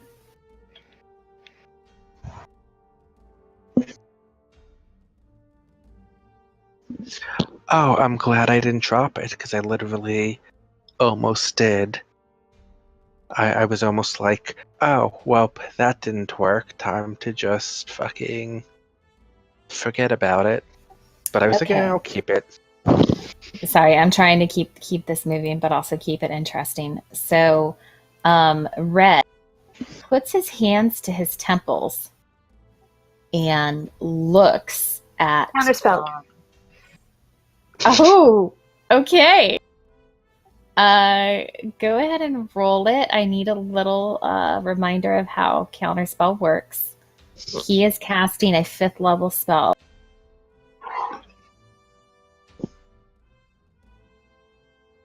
And she rolls that, right? Yes.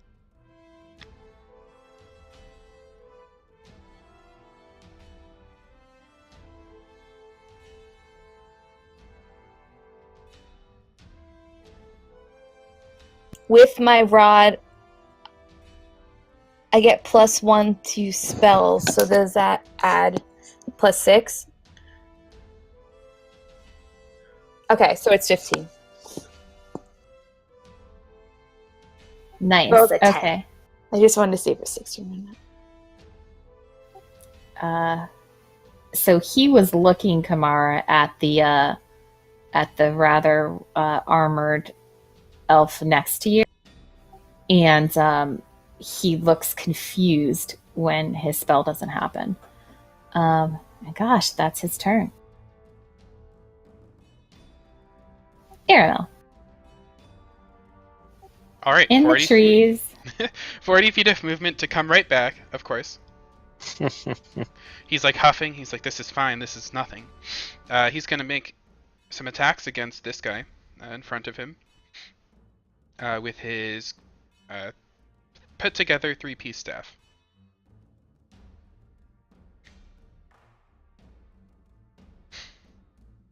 and he's applying stunning or attempting to stun him on each one, hitting him particularly hard. There's like a resounding thwack on the parts of the muscle that he hits.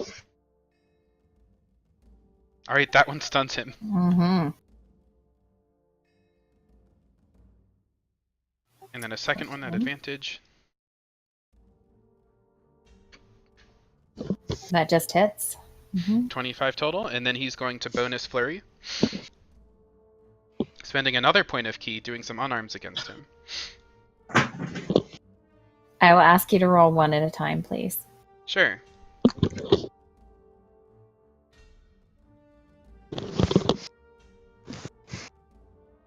That's a hit. Roll your damage. He is barely hanging on. And he can't pass a strength save while stunned, but he's going to push him backwards 15 feet. Ooh, nice. So he has to make another save for the Wall of Thorns damage. Strength or con?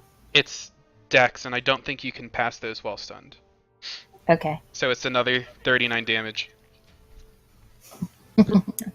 I like how Charlene was already rolling that. Okay, so you shove him, and he goes back into that wall of thorns, and just the massive weight of him comes crashing down on those thorns.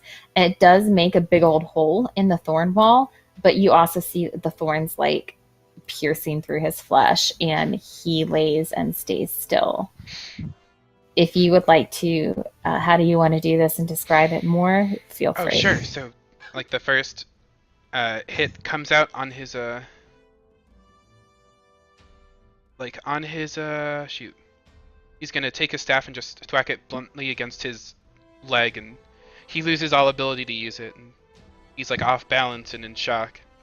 And Aramil just, jumps up, using his staff as leverage, and kicks with 2 feet and pushes the unmoving giant backwards into the Wall of Thorns, and it just pierces him everywhere, and he's stuck on the wall. Or in the wall, I should say. Okay. And then he'll use the rest of his movement to get some cover in the trees. And he'll Aramil's not going to get hit again. Okay, so archers. Okay, let's see. Buzz of arrows fly over your guys' heads. That one hits. That one hits. That one hits. And that one crits. They don't do much damage, unfortunately. That's 10, 19, 20, 21, 22 damage. Okay, so yeah, Red is looking very hurt at this point. The captain kind of glances at Kamara, glances up at Rand, and in Elvish, he says, "You better hold on." And then he attacks. Oops, that's the scouts. I don't want to do that. He attacks 3 times with his longsword, held with 2 hands. That is a miss. That is a hit. That is a 8 and 13. Oh, so close. Okay, that is his turn, which brings us to the Cloud Giant. He can't really bash Rand because he's on his head. And he just got torn apart by this elf with the sword, so he is going to attack that elf. That's the dead frost giant. Oh, is it? Yeah. You're right. Woohoo! Okay, Zane. Let's finish this out. Okay. Let's see if these 2 attacks do him in. I'd like to finish him off, and I'm cutting at his Achilles tendons. The 20 hits. Crossing my feet. Yes. How do you want to do that? All right, cool. So, I run in between his legs, and we'll flavor the the 2 attacks as hitting his Achilles tendons, and he falls to his knees, and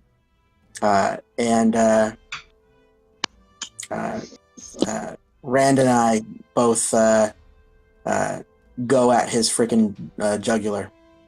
Oh, don't try to include me in it now. No, but it makes sense. Like, you're right there. I mean, I just was on top of his shoulders, and No, whatever. let's have fun with this. This is kind of like a what do you call it? Like a teen power attack or something like that. Yeah. So Zane glances up at you, Rand, and there's like this instant like mental connection of I know what you're gonna do and you know what I'm gonna do. And he kind of like dashes between the legs, going to his knees and sliding between the legs with his sword out, and severs the Achilles tendon. And you start to feel this monster go down, Rand, and you just very easily and simply slide your sword across its throat, and then make an acrobatics check for me. Go down. Acrobatics. Should have taken expertise in this. Nice. Tell me how you dismount. As I pull the sword across his throat, having seen my lord run across and cut his tendons, I'll just do a quick backflip down and land in the superhero pose. Okay, show me where you're landing.